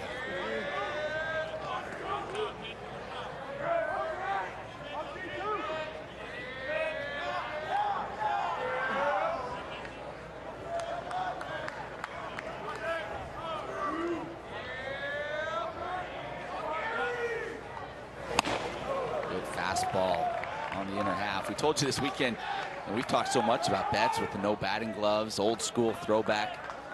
His story about that, he said in the scrimmage in the fall, he actually just forgot he was supposed to be on deck, didn't have time to grab his batting gloves, and went up, roped a double, and said, you know what, maybe I'll just keep those in my pocket for a while. And you know what, when you're hitting 355 like he is right now, he may never put them on again.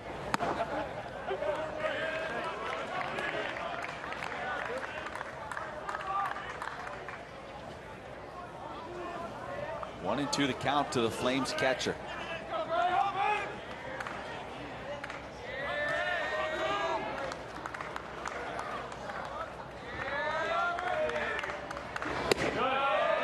Lays off that pitch.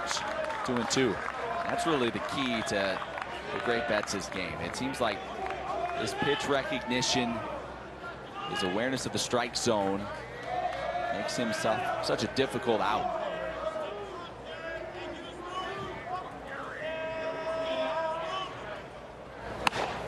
Got him with the fastball. 88 miles an hour right by him for the third out of the inning, but not before the Flames hang a 5 spot on the scoreboard. 5 runs come around for Liberty. They lead it 7-0 as we head to the 6th.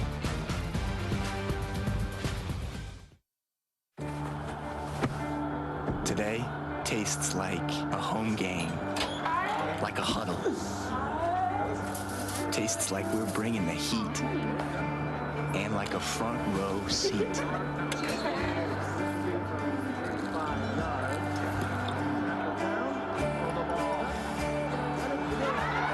Today tastes like we're a team, and it never tasted this good.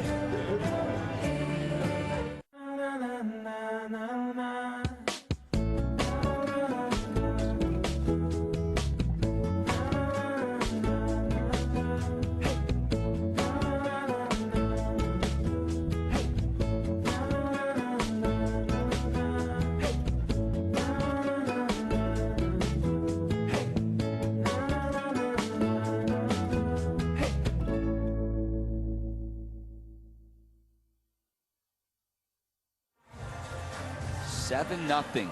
Liberty on top. Flames trying to remain unbeaten at home on the season. Good crowd out here tonight.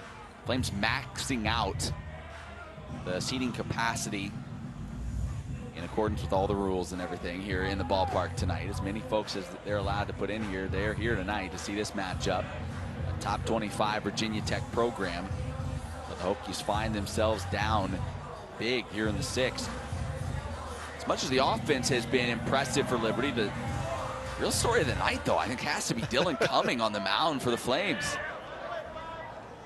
5 shutout innings, just 1 hit allowed. Making his first start of the year. Chicago State transfer.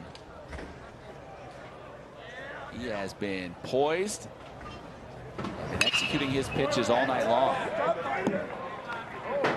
And the count here over Gary Giebel. Giebel, the 9-hole hitter, was a strikeout victim back in the 3rd.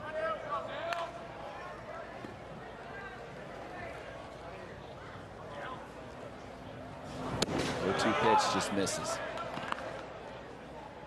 I told you Dylan Cumming pitched a lot at Chicago State and then found himself in the unique position of his program no longer existing. University cutting baseball this past summer. And a lot of players scrambling, trying to find homes during the offseason. Flames were excited to get him. Hasn't had a lot of opportunities so far this season, but making the most of this one tonight. Yeah, really worked himself out of a jam last time out. Leadoff walk to Tanner Thomas, then induced a double play and totally motion after striking out Lucas Donlin to end the 5th. Fouled off of Great Betts. He comes up hobbled. And you see the hockey style mask that Gray's got.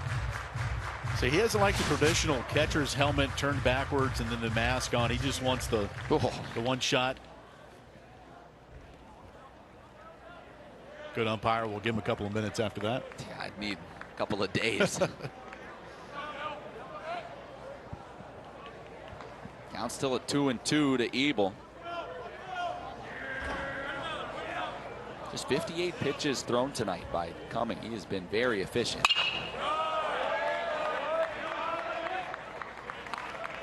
There's been some moving around down in that Liberty bullpen. Imagine if Cumming were to get base runner or two on, they would get to scurrying around pretty quick. But so far, he has been in control. 2-2 pitch, fastball on the outside corner, gets him looking. And those are the strikes you can get when you're around the strike zone. It was borderline, but right there, we talked about Gray Betts, the frame job, just a fraction of a centimeter making that a strike, and third punch out for Cumming tonight. So back to the top of the order for the Hokies. Jack Hurley. First pitch, hacking, fouls it straight back. Hurley grounded out to shortstop, also flew out to left field. He's scuffling just a little bit, just 3 of 14 in the Wake Forest series. All of those hits coming Saturday. Again fouls it back, although he did drive in 4 in that ballgame.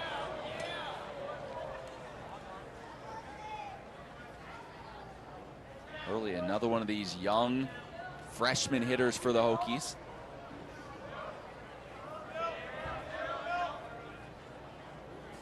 And he goes down swinging. So back-to-back punch-outs. 3 straight and all going back to the 5th inning for Dylan Cumming. He's just getting better the longer he's in there.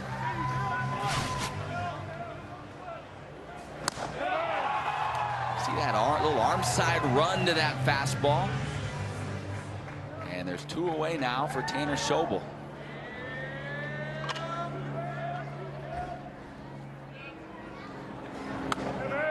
Starts him off, an off-speed pitch for strike 1. Schobel 0 for 2.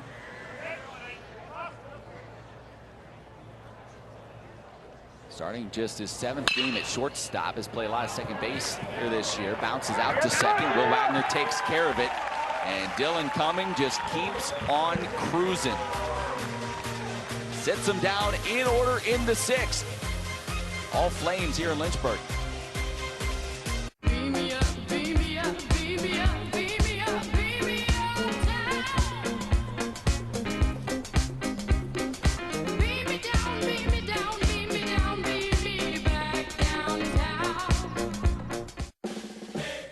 USAA insurance for busy veterans like Kate. So when her car got hit, she didn't waste any time. She filed the claim on her USAA app and said, that was easy.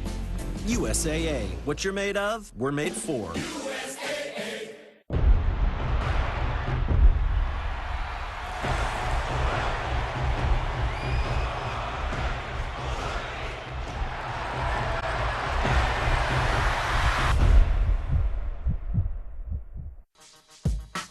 Everything I've been through in my life is all unexpected. Tennis is a premier sport for women, so we have to set an example here. Black excellence is being unapologetically who you are.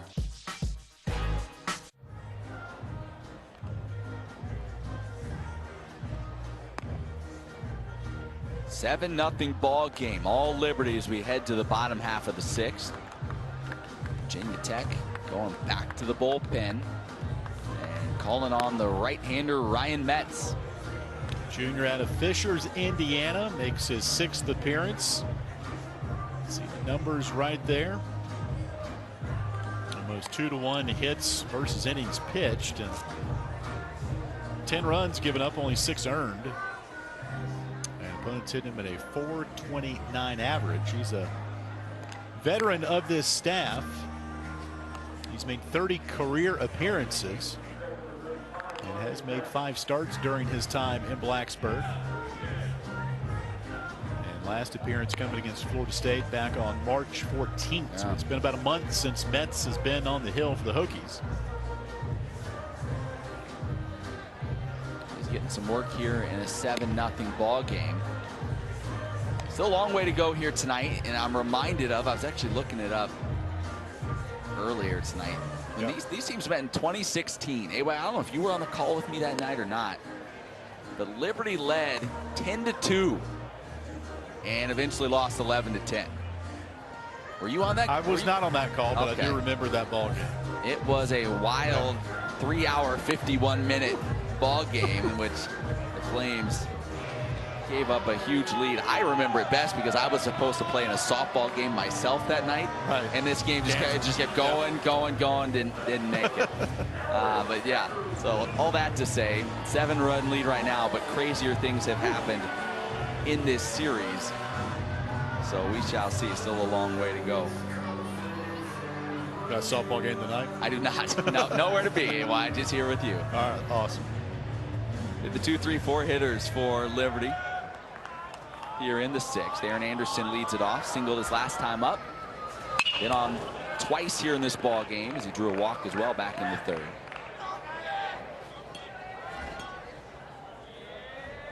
Anderson, the ASUN leader in doubles with 12 on the year.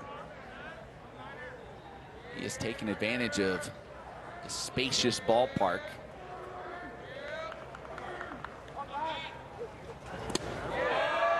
One the count.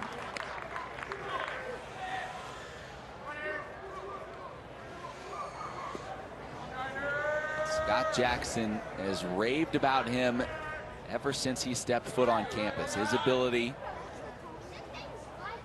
to make solid contact.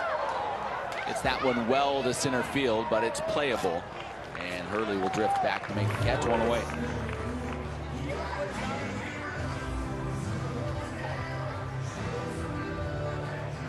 Get Will Wagner up there. Wagner, an RBI double his last at bat.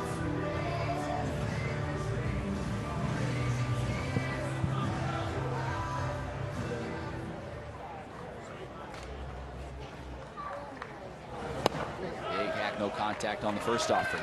Wagner's just kind of turned into that guy, I feel like, who is so comfortable in RBI opportunities and also just has such a good approach.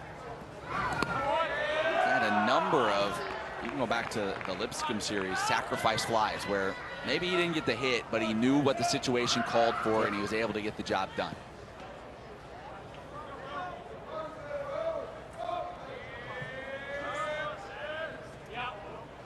One pitch from the Mets. Rolled the first base.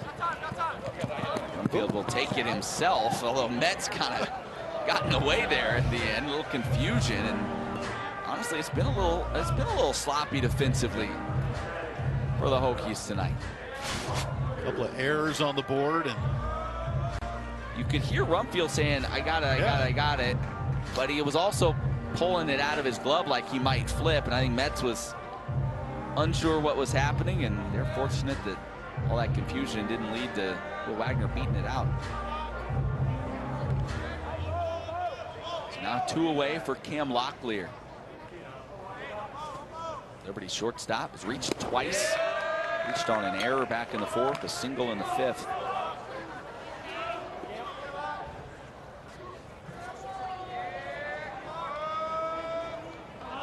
Scott Jackson saying when the weather starts to warm up, that's typically when Cam starts to warm up. And we've seen that play out. Hitting .333 over his last 10 ball games.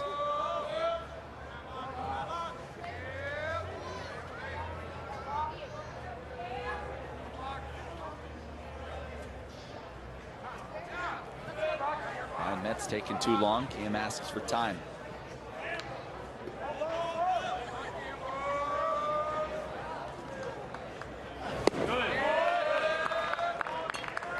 You know, we've done a number of these games the last couple of years, Matt, and you know, following this Liberty team, it's, you know, we keep saying when this offense really gets going, just look out. And I just think they're putting all those pieces together here in 2021. And I think the offense still has something to gain as it moves forward, but it's heading in the right direction.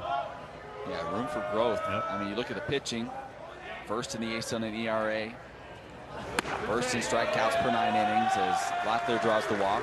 Defensively, Liberty is first in fielding percentage. They've done enough offensively. They've come up with big hits when they've needed to this point. But if you get guys like Logan Matthews swinging it well, Cam Locklear starting to swing it well, if you can get a Jalen Guy to start having some more competitive at-bats, and these are guys that have done it in the past. It's not like they don't have a track record, but it's kind of scary how much better this Flames team could get down the stretch of the season. So Locklear on at first. Trey McDyer at the plate now with 2 away. Pretty good swing, fouled it straight back. McDyer, his last time up, popped one up. Shallow right field. Miscommunication led to an error. That ball dropped. And that extended the inning, brought in a run for Liberty in the 5th.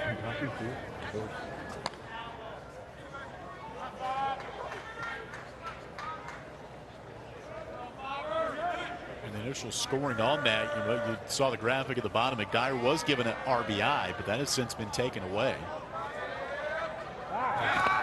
Look over there by Rumfield. He just bailed Mets out with that nice snag. 2 away here in the 6th inning. Locklear with pretty good speed over there at first.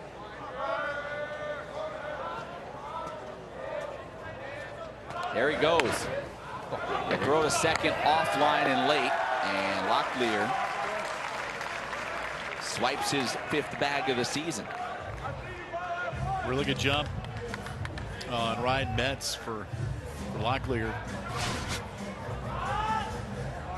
And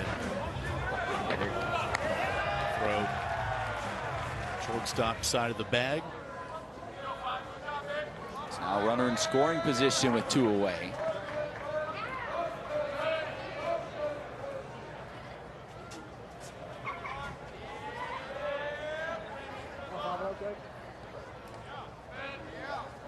Liberty this year, that makes them 22 of 28 in stolen base opportunities. They've kind of picked their spots, but when they've done it, they've been really successful at it. Locklear bounces one to third. Madden fields and throws across, and that'll do it for the Flames in the 6th. So they leave a runner at second base, but Liberty leads it 7-0 over Virginia Tech as we head to the 7th.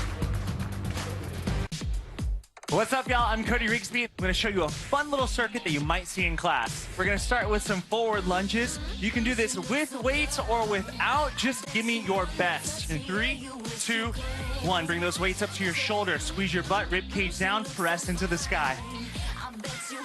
Drop those weights in 3, 2, and 1. Let's drop those weights.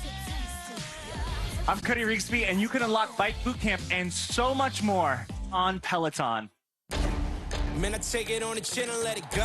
Ramirez. Man, it's gotta be a better way to grow. Josh Taylor. I'ma be the best that I told you, bro. Get ready for a showdown.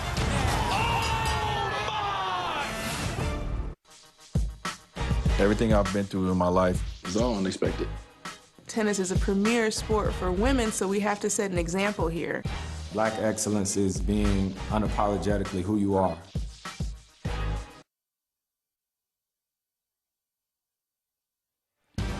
This presentation of college baseball is brought to you by Runk and Pratt Senior Living Communities. We want to do life with you. And by Carter Bank and Trust, member FDIC. Well, how about Dylan Cumming? First start for the Flames. You're thinking, well, just see if you can get through the order one time. If you could just do that, turn it over to the bullpen. That'd be a nice little outing. Here he is out there in the 7th inning. Only 65 pitches thrown, only 1 hit allowed. Just an incredible start for the young man, the transfer from Chicago State. And to take us the rest of the way with the play-by-play duties, Alan York. See if you can, I mean, we've seen this great performance. Let's see if you can just kind of give us something similar here, AY. See what we can do. Gavin Cross, 1 of 4, now make it 5 base runners. And he has 2 hits, identical, right up the box. And hit just like number 19, Tony Gwynn, used to do. Yeah, there are only 2 hits. Yep. Wow.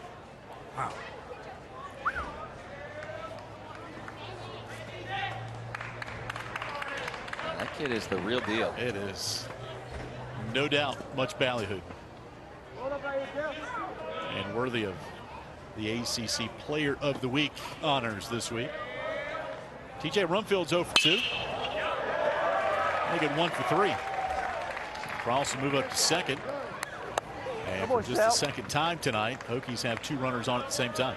Yeah, and I would imagine you're going to see that bullpen start cranking up in a hurry now for the Flames.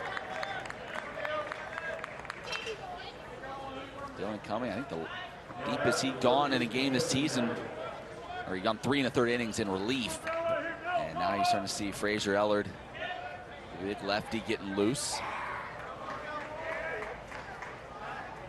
7-0 Liberty, 5-run 5th inning for the Flames. The difference right now.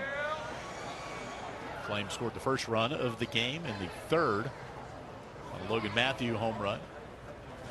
There's Kevin Madden.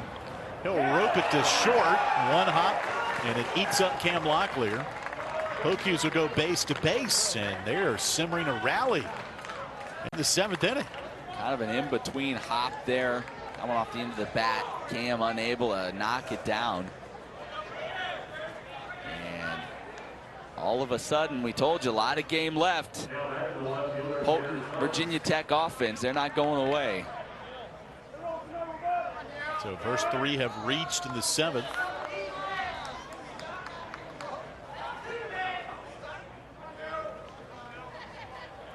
A little surprised, unless Eller just isn't, maybe he's just not hot just yet. I thought with the lefty up here, you might see them make the move. Tanner Thomas 0 for 1. Takes down low, ball 1. It's Virginia Tech club, 19-9. They started the season 7. And has rebounded to go 10-2 in their last 12 games. Including 3 ACC series wins over Miami, North Carolina, and Pitt. And they built a school record 9 ACC road wins so far. They'll be back at home against Georgia Tech in a pivotal ACC Coastal Series in Blacksburg this weekend. Yellow Jackets 2 games out of first behind Virginia Tech. So Gray Bats goes out to chat with Dylan Cumming. Behind the bullpen a little bit time. 1-0 fouled right back, 1-1.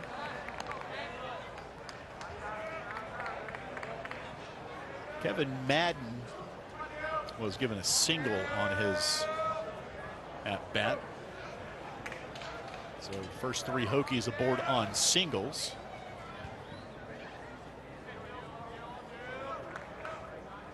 One. Outside 2-1. Yeah, right now you're Dylan Cumming. You're just thinking, all right, limit the damage. Bases loaded, nobody out. You've got a 7-run lead.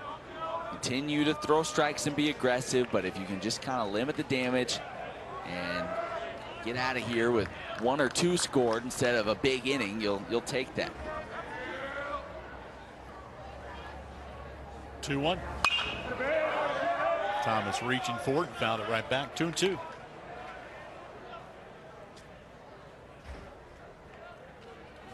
Double play ball has been good to Dylan Cumming tonight. He has 2 of them so far. he have one more up his sleeve before he exits this ball game?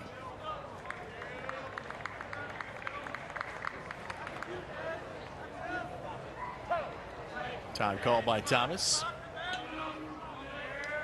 He's the lone senior returning position player on this ball club for Virginia Tech. They also have 2 fifth-year pitchers back. 2-2. Stays alive. Thomas said on coming back to play baseball was an option. He definitely was all for it.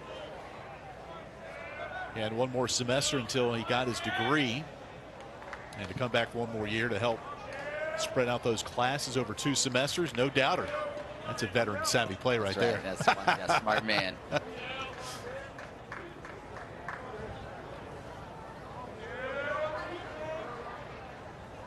2-2.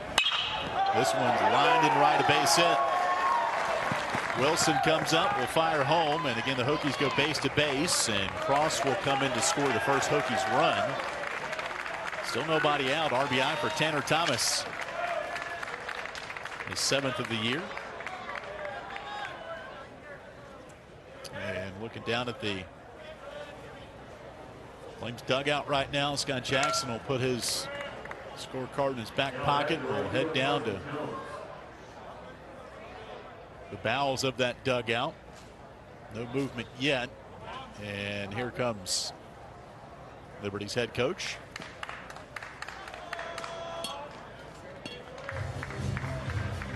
And no signal yet. Coach Jackson usually walks out to the mound before making the move to the bullpen. And Dylan Cumming, what a job he did as Scott Jackson will take the ball from number 21, but he'll get a standing ovation from the Liberty crowd, his first Liberty start. And he'll exit in the 7th with a 7-1 lead.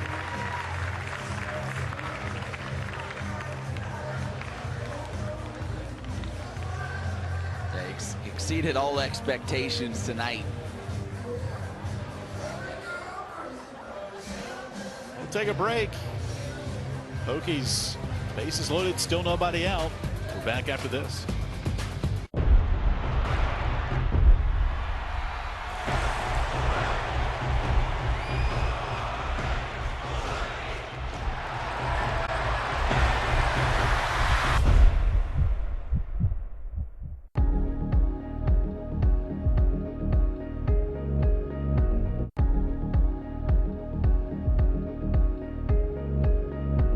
Chicago, Washington at 1. Vegas, Seattle at 3.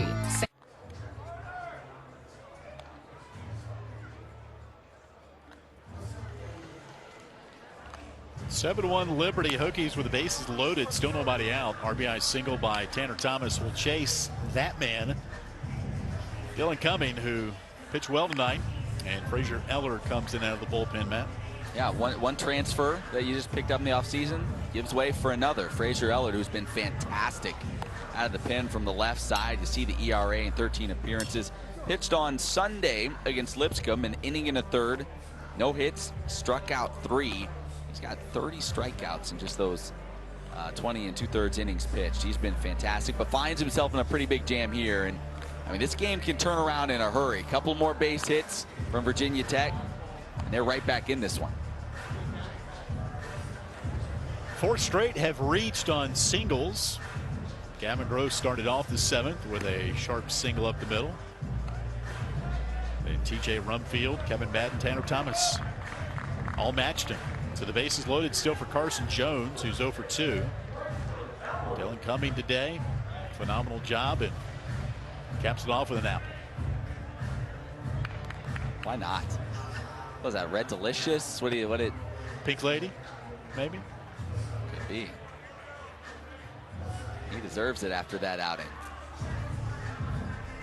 And this is something Scott Jackson did not know about on the radio post-game show the other day. Nick Pierce, who does the radio for Liberty Baseball, told Scott last 3 years this team's 64-0 and leading after 6 innings. That's probably something he wishes he hadn't been told. Hey, don't tell me that. I don't want to know. I don't want to know that number. That is just unbelievable.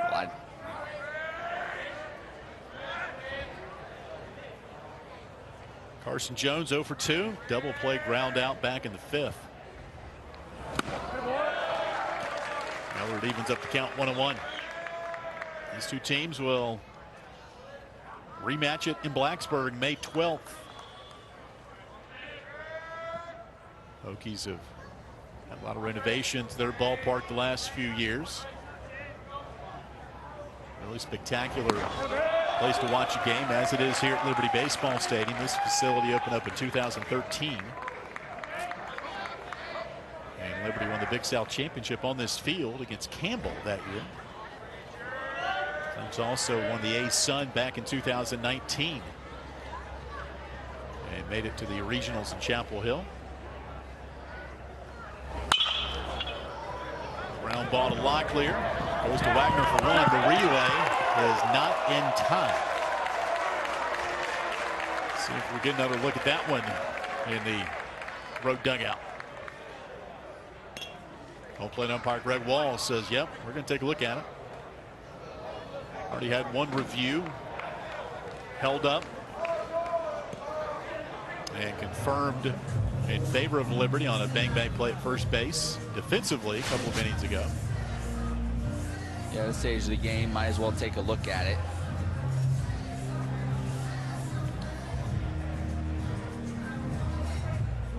Boy, that looked like they might have got it.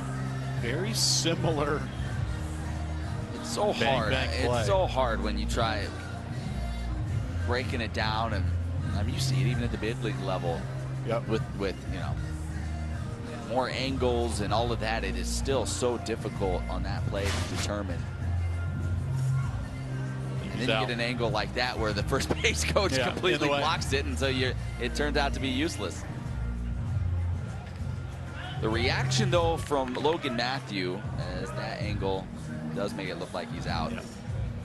A lot of times the reaction will tell you. And his reaction was immediately turning to look at the umpire in disbelief. Yeah, I think they got it. Nice step. That would be the third double play of the night turned by this Flames defense. Regardless of the outcome, Rumfield will come in from third. Madden will go to third. Thomas is out at second. And I would think a couple more views by our crew will confirm it. Scott Jackson was asked a couple weeks ago, Matt, about his defense and how good it's been this year. Leads the A-Sun and comes in 6th in the country in fielding percentage. And he made no bones about it. He goes, I'd be mad if they didn't perform at the level they're doing. We got veteran guys that have been around this program a while. If they're not doing their job, I'd be shocked, and I wouldn't like it. Yeah. And they've made some spectacular plays all year long. Yeah, it's true. And I mean, that's part of the reason why you think that the ceiling is so high for this Flames group is so many veterans that have not just played at a high level before, but they have played really well and been in some big moments also throughout their careers. A little surprised this one's still being looked at. This is a long look from this crew.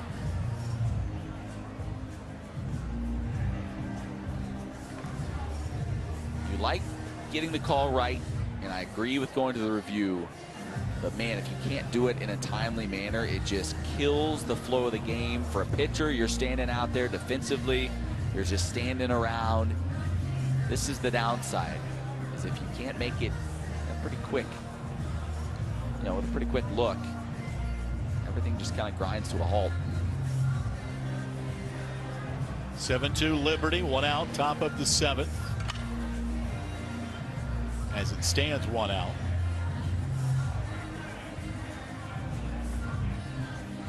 Lucas Donlin is due up. And Frazier Ellard's going to get a couple of warm-up tosses. Yeah, why might not? as well. Might as well. Stay loose out there. Here we go. And they're going to call him safe. Wow. So Carson Jones.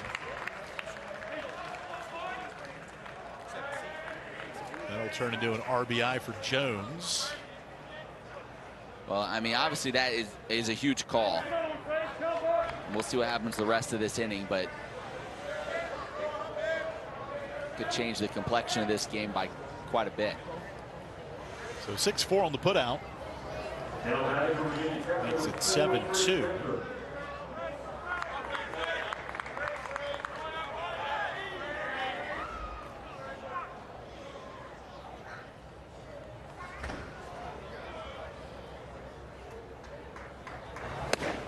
And due up now.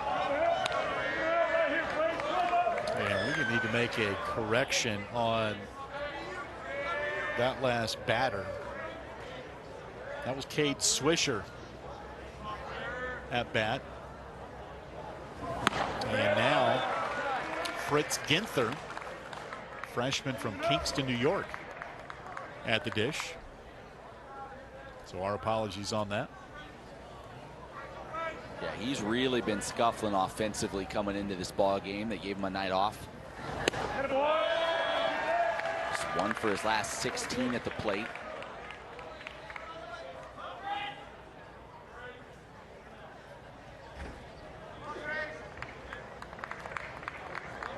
Runners on the corners with one out. Ellard off speed up high. Count parallels up to 2-2.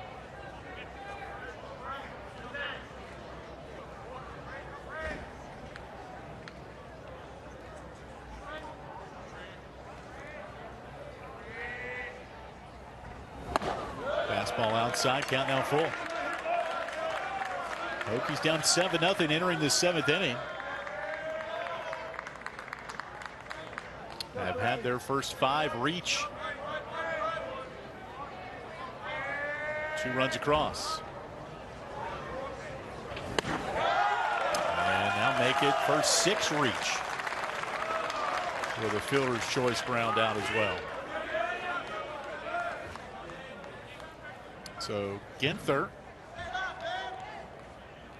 will reach on the walk. That'll send Swisher to second. And another pinch hitter.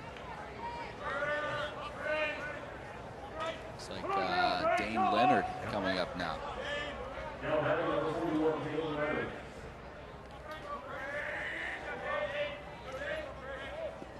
Leonard, freshman, transfer out of Des Moines Area Community College, originally from Spring Green, Wisconsin.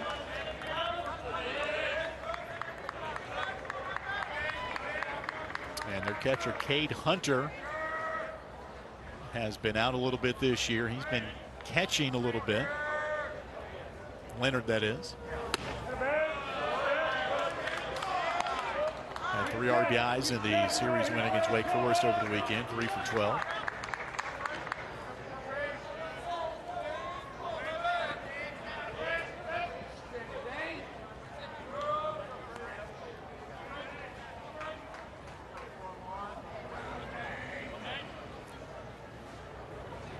One. Late swing on that fastball at 93, 1-2 the count. Yeah, I think if I'm Ellard, I'd probably try to stick with that here. We've seen him run it up to 94 here tonight. You saw Leonard late on that fastball. See if you can maybe elevate it a little bit. Blow it by him for a big strikeout. 1-2. And he did just that. Strikeout of Leonard for out number 2. Sometimes the swing tells you the story, and the 2-strike, or the swing to get to 2-strike, he was late on it. Don't speed his bat up with something off speed. Challenge him again, and he did, and that's a huge out in this inning as the lineup turns over. Jack Hurley's 0 for 3. Struck out his last time up. That was against Dylan Cumming.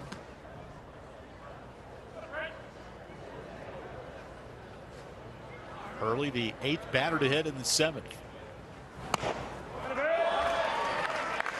High fastball, 93 again, count 0-1.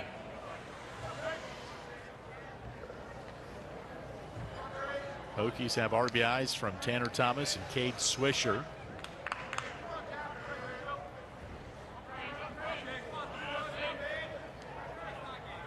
Along with Hurley's strikeout, he's grounded out and popped out.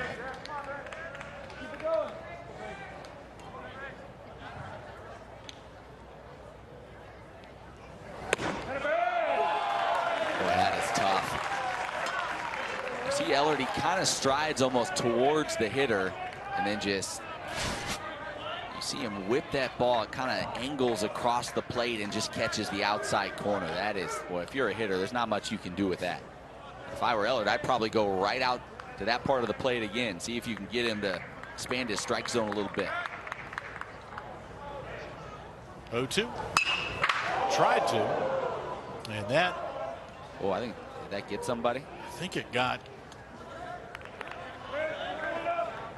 Who's number 12? Tyler Cannon. Jackson. Okay. Hey, God says. I think he just went right over the top of him. Yeah, you wouldn't be smiling like that if that had caught a piece of you. That went whistling into that dugout. Yeah. Tyler's number 10. All right, so Ellard shows him the breaking ball there. He just got a piece. You go with your best pitch, that hard fastball, something away.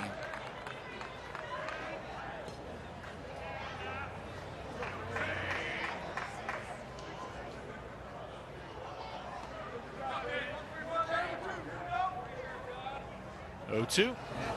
Got him. High fastball, strikes out Hurley to end the rally for the Hokies. They pick up a couple. Stretch time in Lynchburg. Flames up 7-2.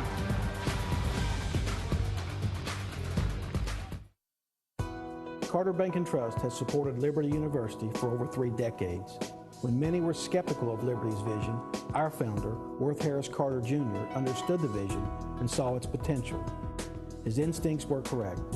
Liberty University has become a regional economic engine.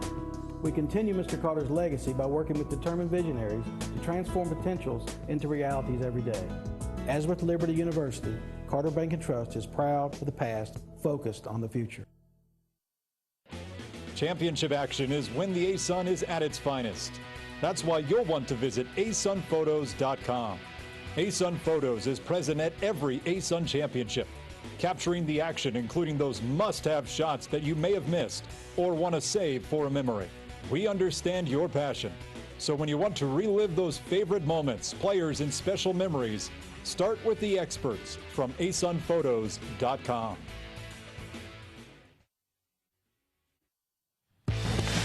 (7-2) Liberties. We take a look at our Carter Bank & Trust game recap. Logan Matthew, home run the third, got the Flames on the board. Garrett Wilkinson, RBI single. And a little controversy here in the fourth as Jalen Guy bounced one to second, and the hits just kept coming right after that. 5-run fifth. And Hokies scored a couple in the seventh.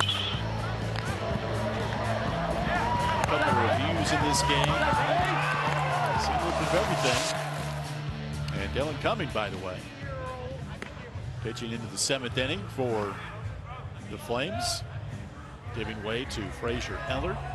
Game recap presented by Carter Bank & Trust. Anything else in there, Matt, you see that is noteworthy? Well, I would just say if the Flames end up holding on to win this game, remember the performance from Frazier Ellard, because he came into a tough spot, was able to limit the damage. Even on a review that you talked about, it looked like they might have had a double play there that would have helped.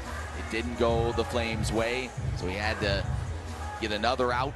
And he did a great job out of the pen, like so many of those bullpen guys have been doing for Liberty to keep this a 5-run lead. Ryan Metz pitches into the 7th.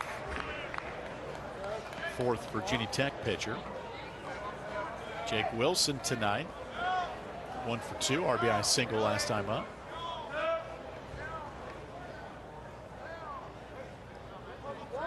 Right into the 5-6 hole, left side of the infield. Well, kind of confusion on that one. You saw the catcher Leonard, who's in there now behind the plate, looking into the dugout, trying to get some signs. He was confused.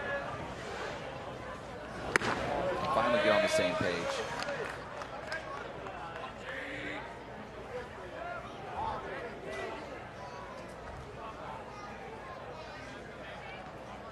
Kate Swisher now in right.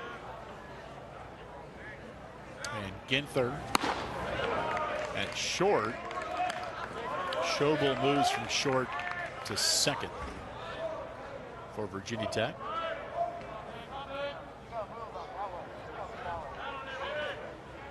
1-2 the count to Wilson here in the bottom of the 7th.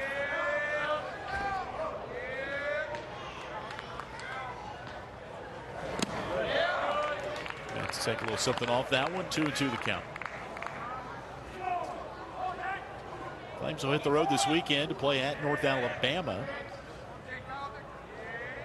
Rematch of a dominating series for Liberty a couple of weeks ago against the Lions here in Lynchburg. Yeah. To say the least. And the Hokies head to Blacksburg. Talk about their series with Georgia Tech coming up this weekend.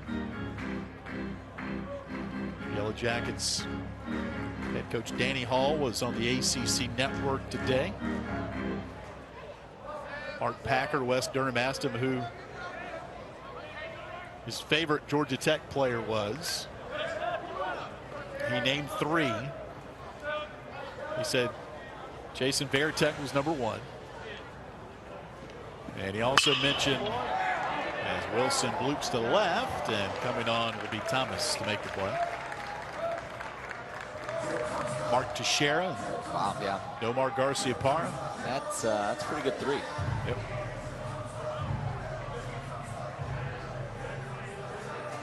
Said Mark Teixeira was the CEO type. Mentioned his time with the Yankees and the Atlanta Braves. But he said just something about the grittiness of Jason Varitek that put him to number 1. So the Yellow Jackets and Hokies in Blacksburg this weekend. 0-1 to count to Garrett Wilkinson. Couple of singles and 3 at-bats for Garrett. Yeah, it's going to be hard to get Garrett Wilkinson out of that lineup anytime somebody throws a left-hander out there, because he continues to take advantage of the opportunities he's getting.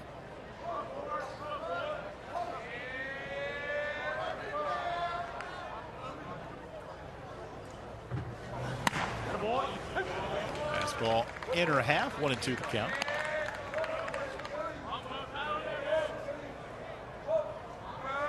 Wilkinson has that average up to 354 after his singles today. Came in batting .316 and 19 at bats.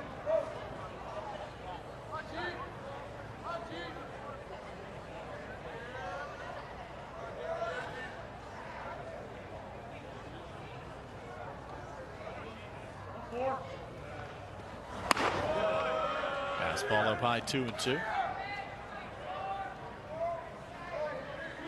Flames have a couple of options at that DH spot. Brady Gulikowski's had the lion's share of it.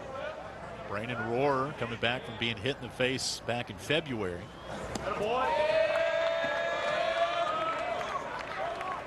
Had a couple of home runs since he's been back. A lot of depth on this team for Liberty head coach Scott Jackson.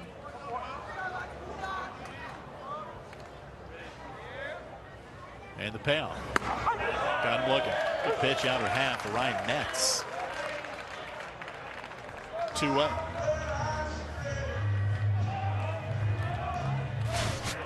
First strikeout for Metz in relief. Yeah, started it kind of off the plate. As a hitter, sometimes you can give up on it a little bit early, and then you saw the run. It's back over the outer edge. Logan Matthews had a great night. 2 for 3, home run, 3 RBIs, a double as well.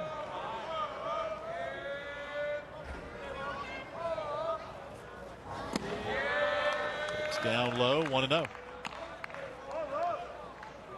Yeah, the home run was impressive. Even more impressive, the double. He shot the other way down the left field line.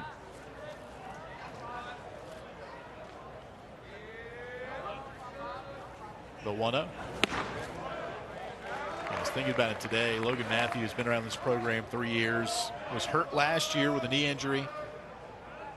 And that average would keep a lot of guys out of the lineup. But Matthews going to be in there every game. He's a great defensive first baseman. And the skill set is there. Yeah, I asked Scott Jackson about that. With guys like Matthew and Jalen Guy, he said, I just can't imagine a lineup without Logan Matthew in it. I just can't imagine playing a game without Jalen Guy out there. You know, those guys are struggling at the plate now, but they do so many other things well. Just missed that one. Deep fly out to left. Thomas eyes it and makes the play to retire the side in the 7th. Flames go 1, 2, 3 for the first time tonight. We go to the 8th and Lynchburg. Among my patients, I often see them have teeth sensitivity as well as gum issues. Does it worry me? Absolutely. Sensodyne sensitivity and gum gives us a dual action effect that really takes care of both our teeth sensitivity as well as our gum issues. There's no question it's something that I would recommend. Did you know Geico could save you hundreds on car insurance and more? So what are you waiting for? World's strongest man, Martins Litzis, to help you break down boxes? What am I gonna do to you, Box? Let me break it down for you. Oh! Geico. See all the ways you could save. We're in it for Candace's homecoming, for Sue and Stewie collecting more hardware, and for that MVP magic. I'm a boss, I'm a brand, how to handle. The WNBA, we're in it for good. Saturday on ABC.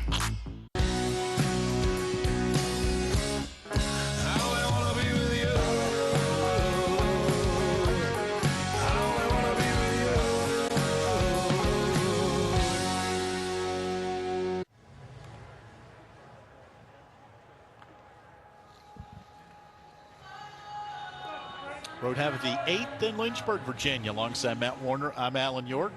All Liberty today so far. Coming up, schedule for the Hokies.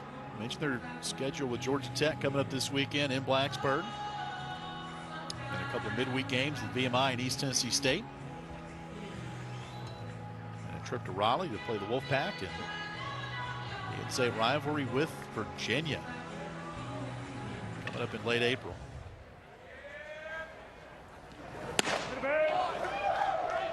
Hokies coming in 19-9. Liberty 21-8 today.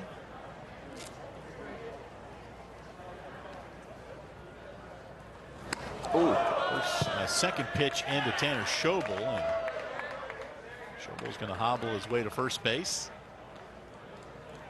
That one was at 93, and Gavin Cross now will come up.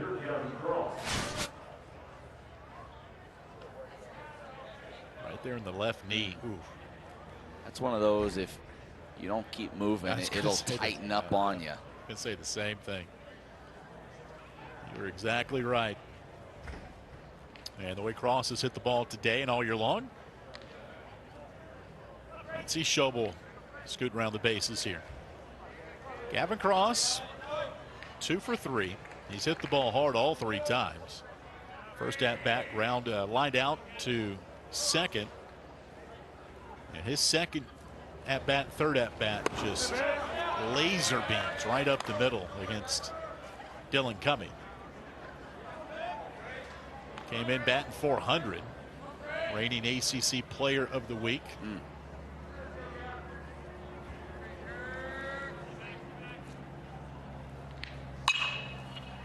Chases that one up in the zone, goes the other way. Anderson will run out of room. And we know sometimes the fence doesn't stop him from making a play. So we saw a couple of weeks ago him go flipping out a play to make a grab, but yeah, not quite enough real estate down in that corner. A little bit different too in that corner, flipping over, landing on some concrete versus. That's a good point. Foul territory between the pole and the third base bag where you get up on the berm. Gavin Cross just not doing it in college, did it in high school as well. Good bloodlines with his dad, played in the minors. Jammed him that time. And McDyer will come in the coach's box to make the play. To retire Cross, big out there in the 8th. Yeah, it is. I mean, anytime you get him out, you feel like, whew, all right.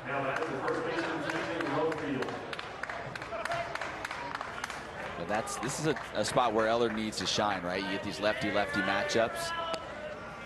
It's a big reason I think they ran him back out here for a second inning was because of Cross and Rumfield coming up. Rumfield 1 for 3.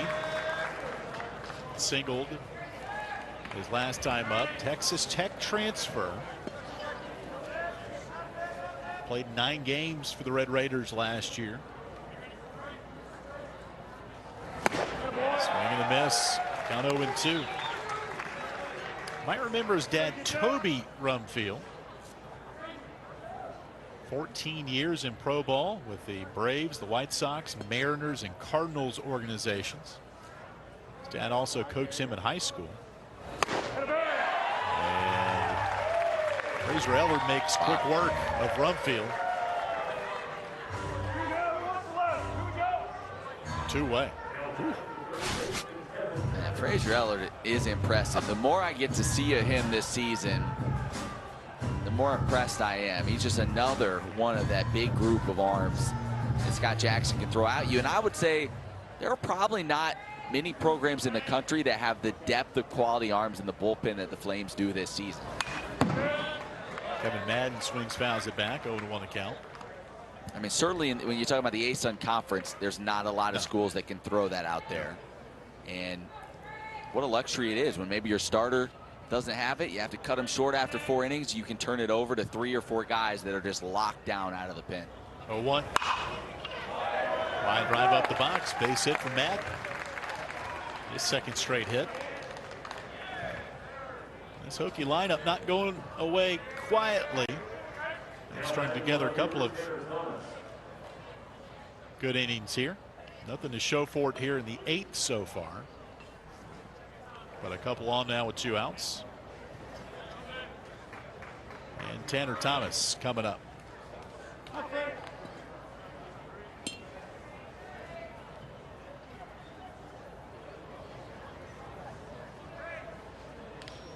Thomas transferred in from Tallahassee Community College.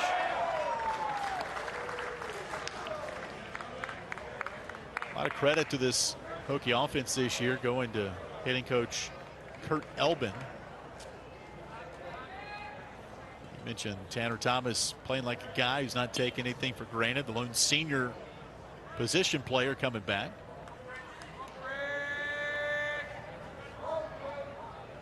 Thomas 1 for 2 tonight. Takes that strike at 90. Count quickly 0-2.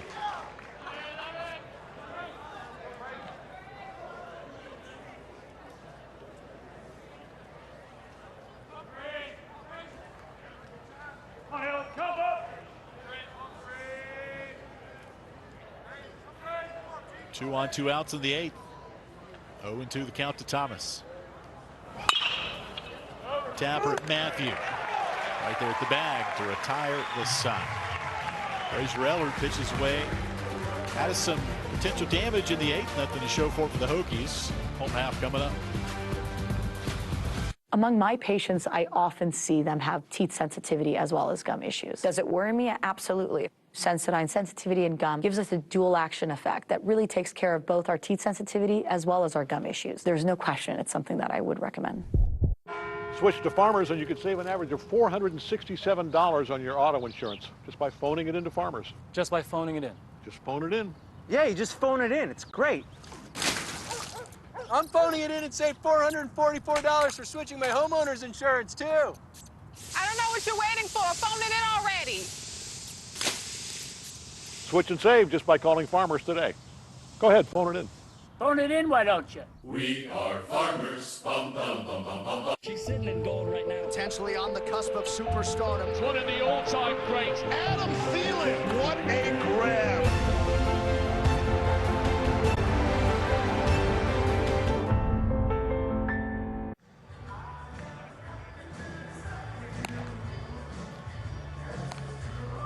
$7-2 Liberty over Virginia Tech, bottom of the 8th in Lynchburg, Virginia with Matt Warner. I'm Alan York. Let's look at the Flames' upcoming schedule. They'll be back in ASUN play this weekend at North Alabama. Midweek game with Duke coming up next week.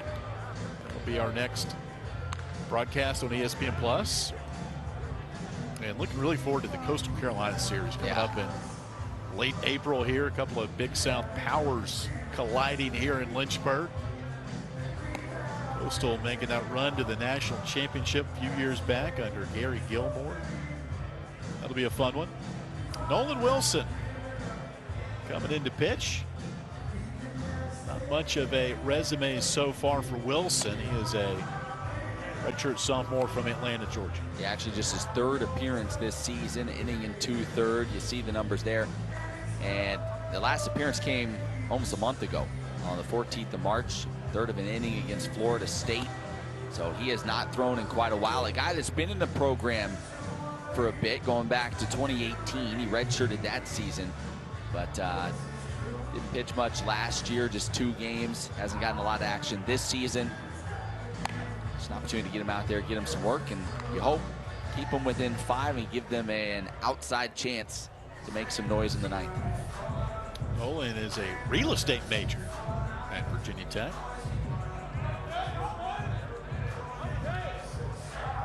Good crowd on hand.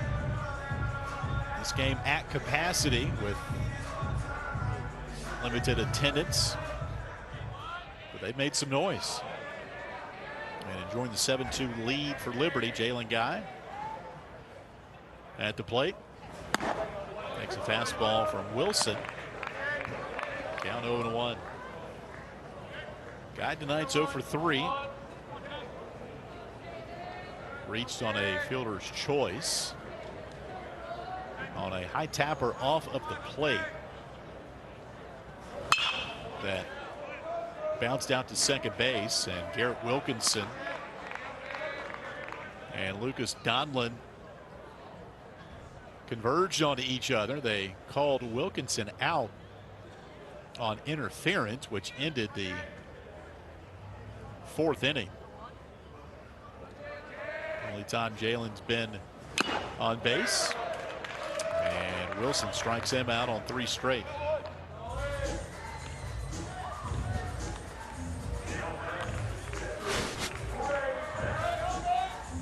Challenge of the fastball. 1 away for Gray Betts. Betts 1 for 4. What jersey number did you wear in college, man? 15. 15. Yep. I went back. Gray Betts. He's changed his jersey number, but I went back in the last couple of years. It seemed the roster said he wore number 2, but interview I was listening to this week, Betts changed his number. Maybe it was coming into college, but because the number 2 is a large, he wanted a jersey that fit him. Yeah, he said he changed it here. I think, was it this year, I think? Yeah. Because, yeah, the other uniform is a little too big. The bunt. Oh, my. Gray Betts can do it all, folks. Second base hit for Betts. He's now 2 for 5. Not much defense you can do about that. No, and honestly, Madden did all you could. He made it a really close play, and that was a fantastic effort. That's with just enough speed to beat it out. And yeah, you said it. I mean, the guy can just beat you a variety of ways. He's just a baseball player. You know, you hear people say, like, he's just a ball player. He can do it all. He's a great catcher. We've seen him play the outfield his freshman year. And you just know you want him on the field somewhere. And right behind him, Aaron Anderson, one of the best hitters in college baseball. I mean, this lineup, there's a couple of open holes from an average standpoint. But when Jalen Guy gets on, he's got great speed. Logan Matthews got the power. Those are, 2 of the averages not where they want it to be. But a lot of balance in this lineup, and Coach Jackson's talked about that since the jump when the season started in February, how much versatility he's got with his lineup.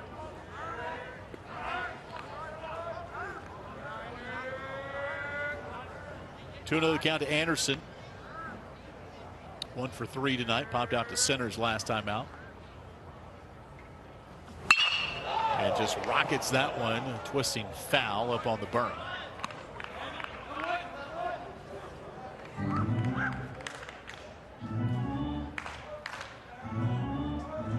Anderson has talked about a number of people that have been important to him in his career. And a lot of good coaches that have helped him learn the art of hitting and more so the mental side of the game. The time is called. Aaron's like, look, your ability is only going to take you so far. But there's some edge mentally that you can do. And Gray Betts, who's on at first base, he's talked about the same thing. You know, Gray scuffled last year, hitting under 200. Okay. Sorry about the language right there, folks.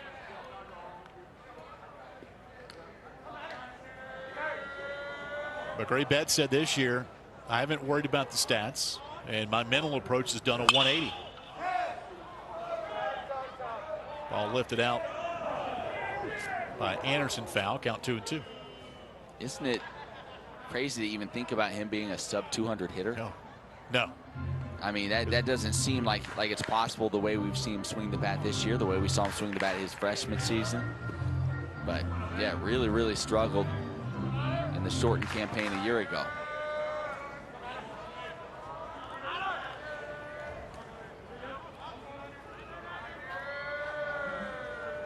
The ball stays up high. Count now full to Anderson.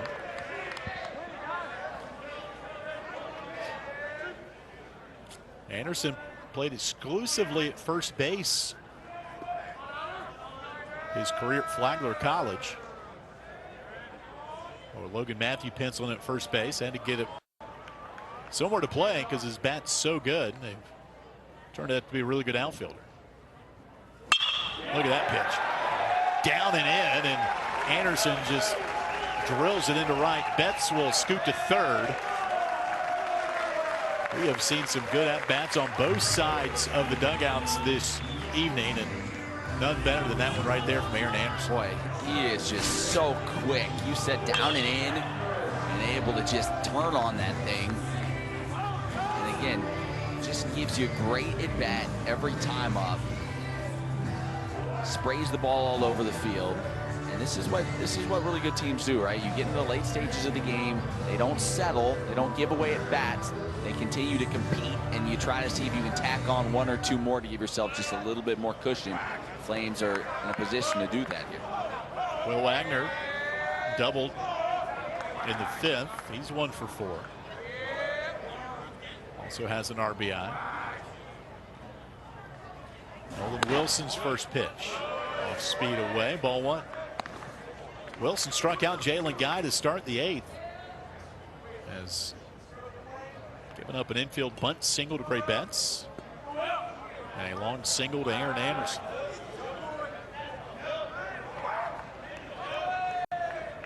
Flames of their 7 runs, 5 of them came in the 5th. 1-0. 2-0. Hitters count now for Wagner, who uncoils on a pitch. I think better than anybody in college baseball. The 2-0. In between swing there. That wasn't what you're talking about. That was not it. You do not see that much from Will Wagner. No, thought he had a 2-0 fastball coming, started to put a fastball swing on it and realized, uh-oh.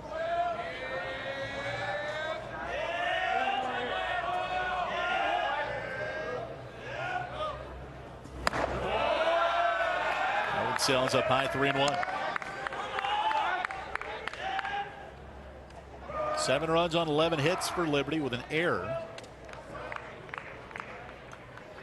Flames have left on 7 tonight, as have the Hokies, who have 2 runs on 6 hits and 2 errors.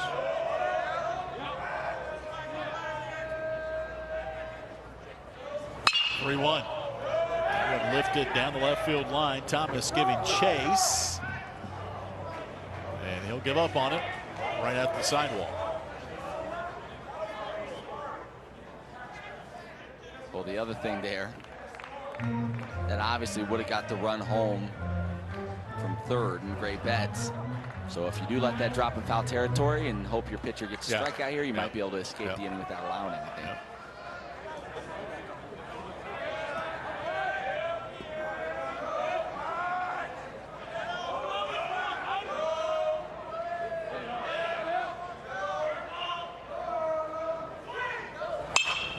Check swing, got a piece of it. You kind of hear the Hokies dugout kind of yelling at Will Wagner on the pitch, and when they come in.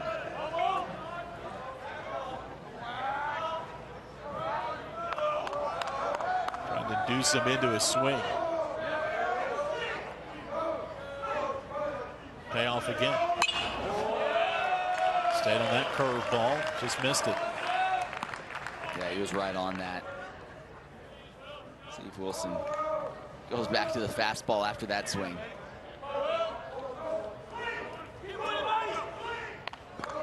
Going to come in, you got to really get it in on Wagner. You've got really quick hands.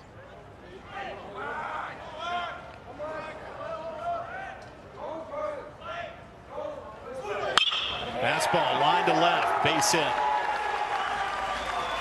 We've seen that all night long for the Flames going the other way, and that was outstanding for Will Wagner.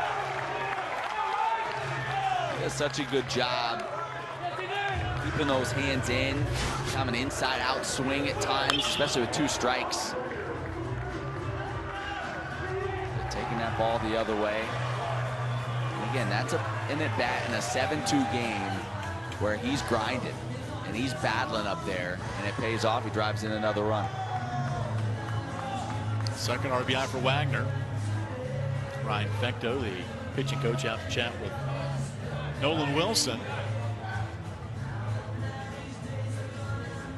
One out the 8th. Cam Locklear stepping up to the plate, and Nolan Wilson's night will come to an end as the Hokies bring in another relief pitcher. We'll step aside and tell you about the new Virginia Tech pitcher when we come back. We love our new home. There's so much space. But we have ants. Expired. Expired. Expired. It's a lot of house. I hope you can keep it clean. At least Geico makes bundling our home and car insurance easy. For bundling made easy, go to geico.com.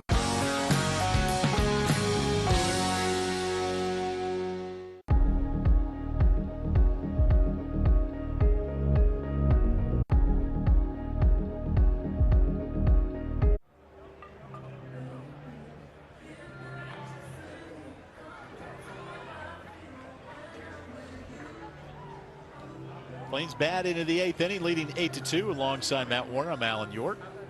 And Peter Sakalaris coming in to pitch for the Virginia Tech Hokies. Yeah, 8th appearance. Pitched last Tuesday against ETSU. Went an inning and a third. Scattered an inning and a third. He gave up 3 hits and a walk and somehow managed to not allow a run. Did strike out a couple. You see his numbers on the year in just 5 innings of work. Batters are hitting .360 against him over that span. So folks having some success against him this year. A little bit of a sidearm delivery. So gives you a different look out of the pen. But again, at this stage, a guy just getting some work in a 6-run ball game. I mean, for those wondering, he played small forward in high school. I was going to say, I didn't know if it was the 3 or the 4, but yeah, okay. That's small good. forward. Good to know. For Scott Prince. Yep. Look at how he finishes this pitch, though. Like it's sidearm, but he kind of short arms it too almost, and then kind of hops to a defensive stance. It's definitely a unique look as he's kind of jumping at you. And just the delivery, I'm sure can give fits to the hitters. Well, it hasn't so far this year, but yeah. Maybe right-handers more so, I would imagine, too, than lefties.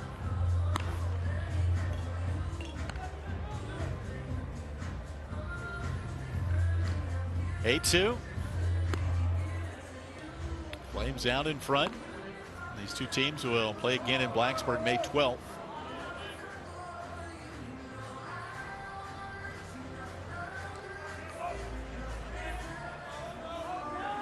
Sakalaris will inherit 2 runners. Cam Locklear at the plate. Cam 1 for 3 tonight. Couple of runs scored. Walked his last time up, stole second.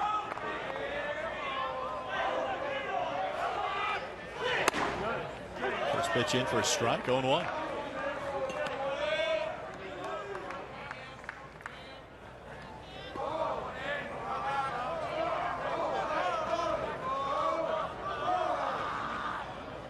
Anderson away from second, Wagner away from first.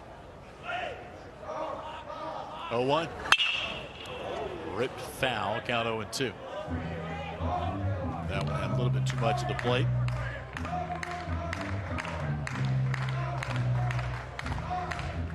Cam Locklear hitting over 300 last couple of weeks. He's tinkered with his swing a little bit. Dropped a big leg kick that Scott Jackson said has improved his average a little bit. The 0-2. Watches that one outside 1-2. Yeah, sometimes it's hard to be on time getting that front foot down when you have that leg kick. And he said, you know, credit Cam, that was his decision. Scott didn't go to him and say, hey, I think you need to ditch this. He said, you know, I'm going to make an adjustment. I just don't feel like I'm hitting up to my standards. Let me see what I can do to kind of get back on track, and it's worked.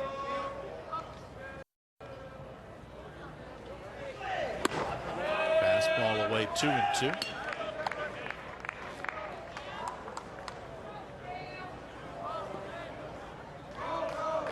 Peter Sakalaris, the 6th pitcher for Virginia Tech. Ryan Okuda started. Count full to Locklear. When I watch a guy like Sakalaris pitch, my first thought is always, like, is that just the way you naturally threw? Or like, did somebody, like, how did you get to that as your throwing mode, as your pitching motion? Like, tell me the story of how that came to be. It's so unique. Locklear lines to left. Thomas right in his tracks.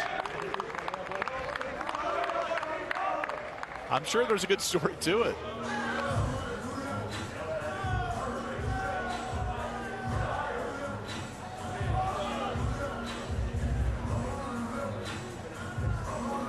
Always heard, like, pro ball, your minor league pitcher, and they come to you and they say, hey, have you ever thought about, you know, dropping down? That's kind of like your, hey, this is your last chance. Yeah, this is it. It's not working. Do you have any gimmick you can use to try to get a couple outs? See how Trey McDyer does. 0 for 3. He's been hit by a pitch. McDyer goes the other way. And it's caught out there by Jones to retire the side. Flames threaten, but don't scratch a run across. We go to the 9th. 8-2 Liberty. Craving Jersey Mike's and our one-of-a-kind red wine vinegar and olive oil blend? Just tap and unwrap. Order Jersey Mike's through our app for no-contact delivery and at-the-door pickup. Jersey Mike's. Be a sub above. At Carilion Clinic, safety has always been our top priority. That's why we mask, shield, clean, screen, and go beyond what's required to keep you and everyone taking care of you safe. Don't put your health on hold. From our hospitals to your family doctor and even connecting from home. That's what seeing you safely looks like at Carilion Clinic.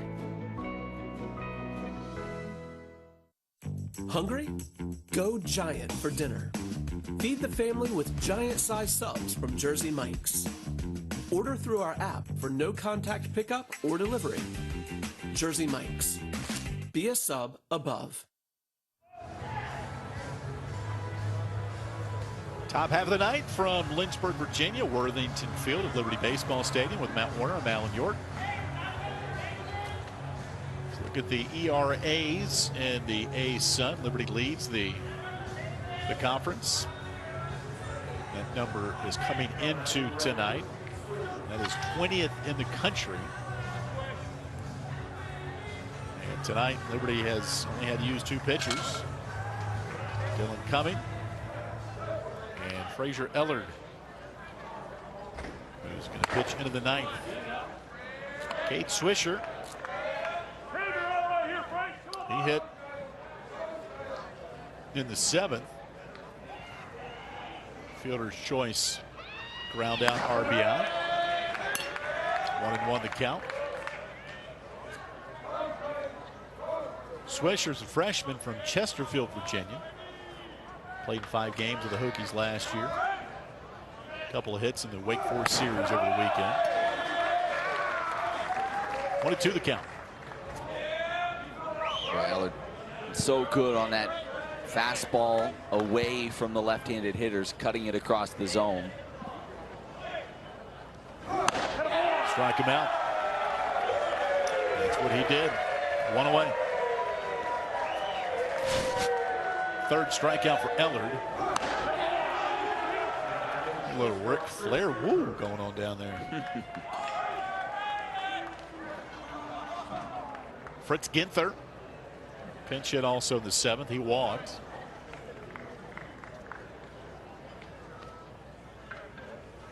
Ginther out of Kenston, New York.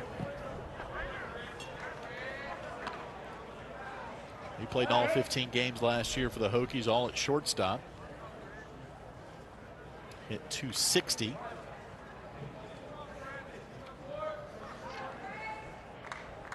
Ginther batting just .194 entering tonight. 0-1. And Ellard up in the count 0-2.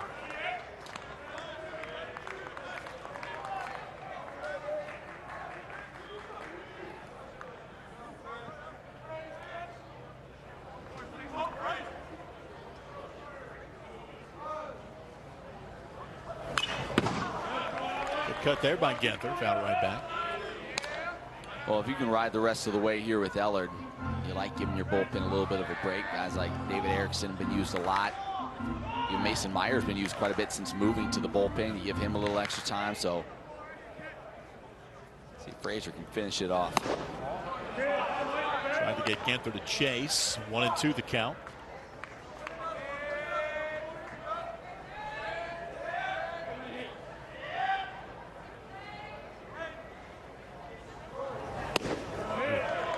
Two and 2. Credit this Flames pitching staff tonight. This is a Virginia Tech team that just powered its way, beating Wake Forest this past weekend. Had a couple of high-scoring games. They had 10 home runs. There's a strike right down Broadway, 2-way.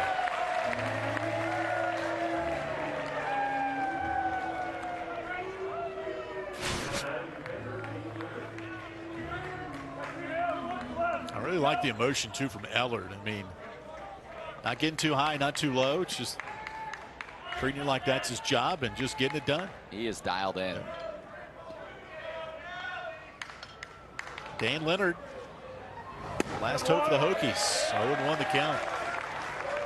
Leonard struck out his only at bat in the 7th.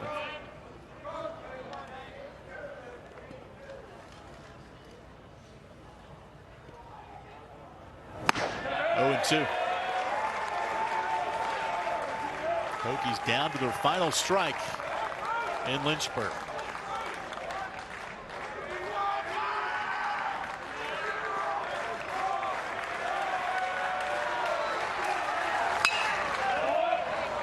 And Leonard will make the home fans wait one more pitch.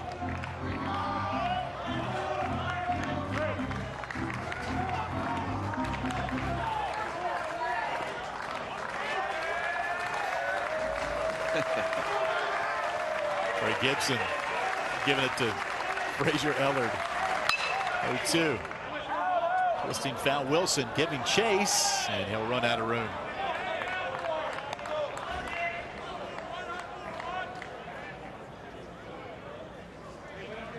Wilson has all the caution of a kamikaze pilot out there in right field. He does. No fear at all. No.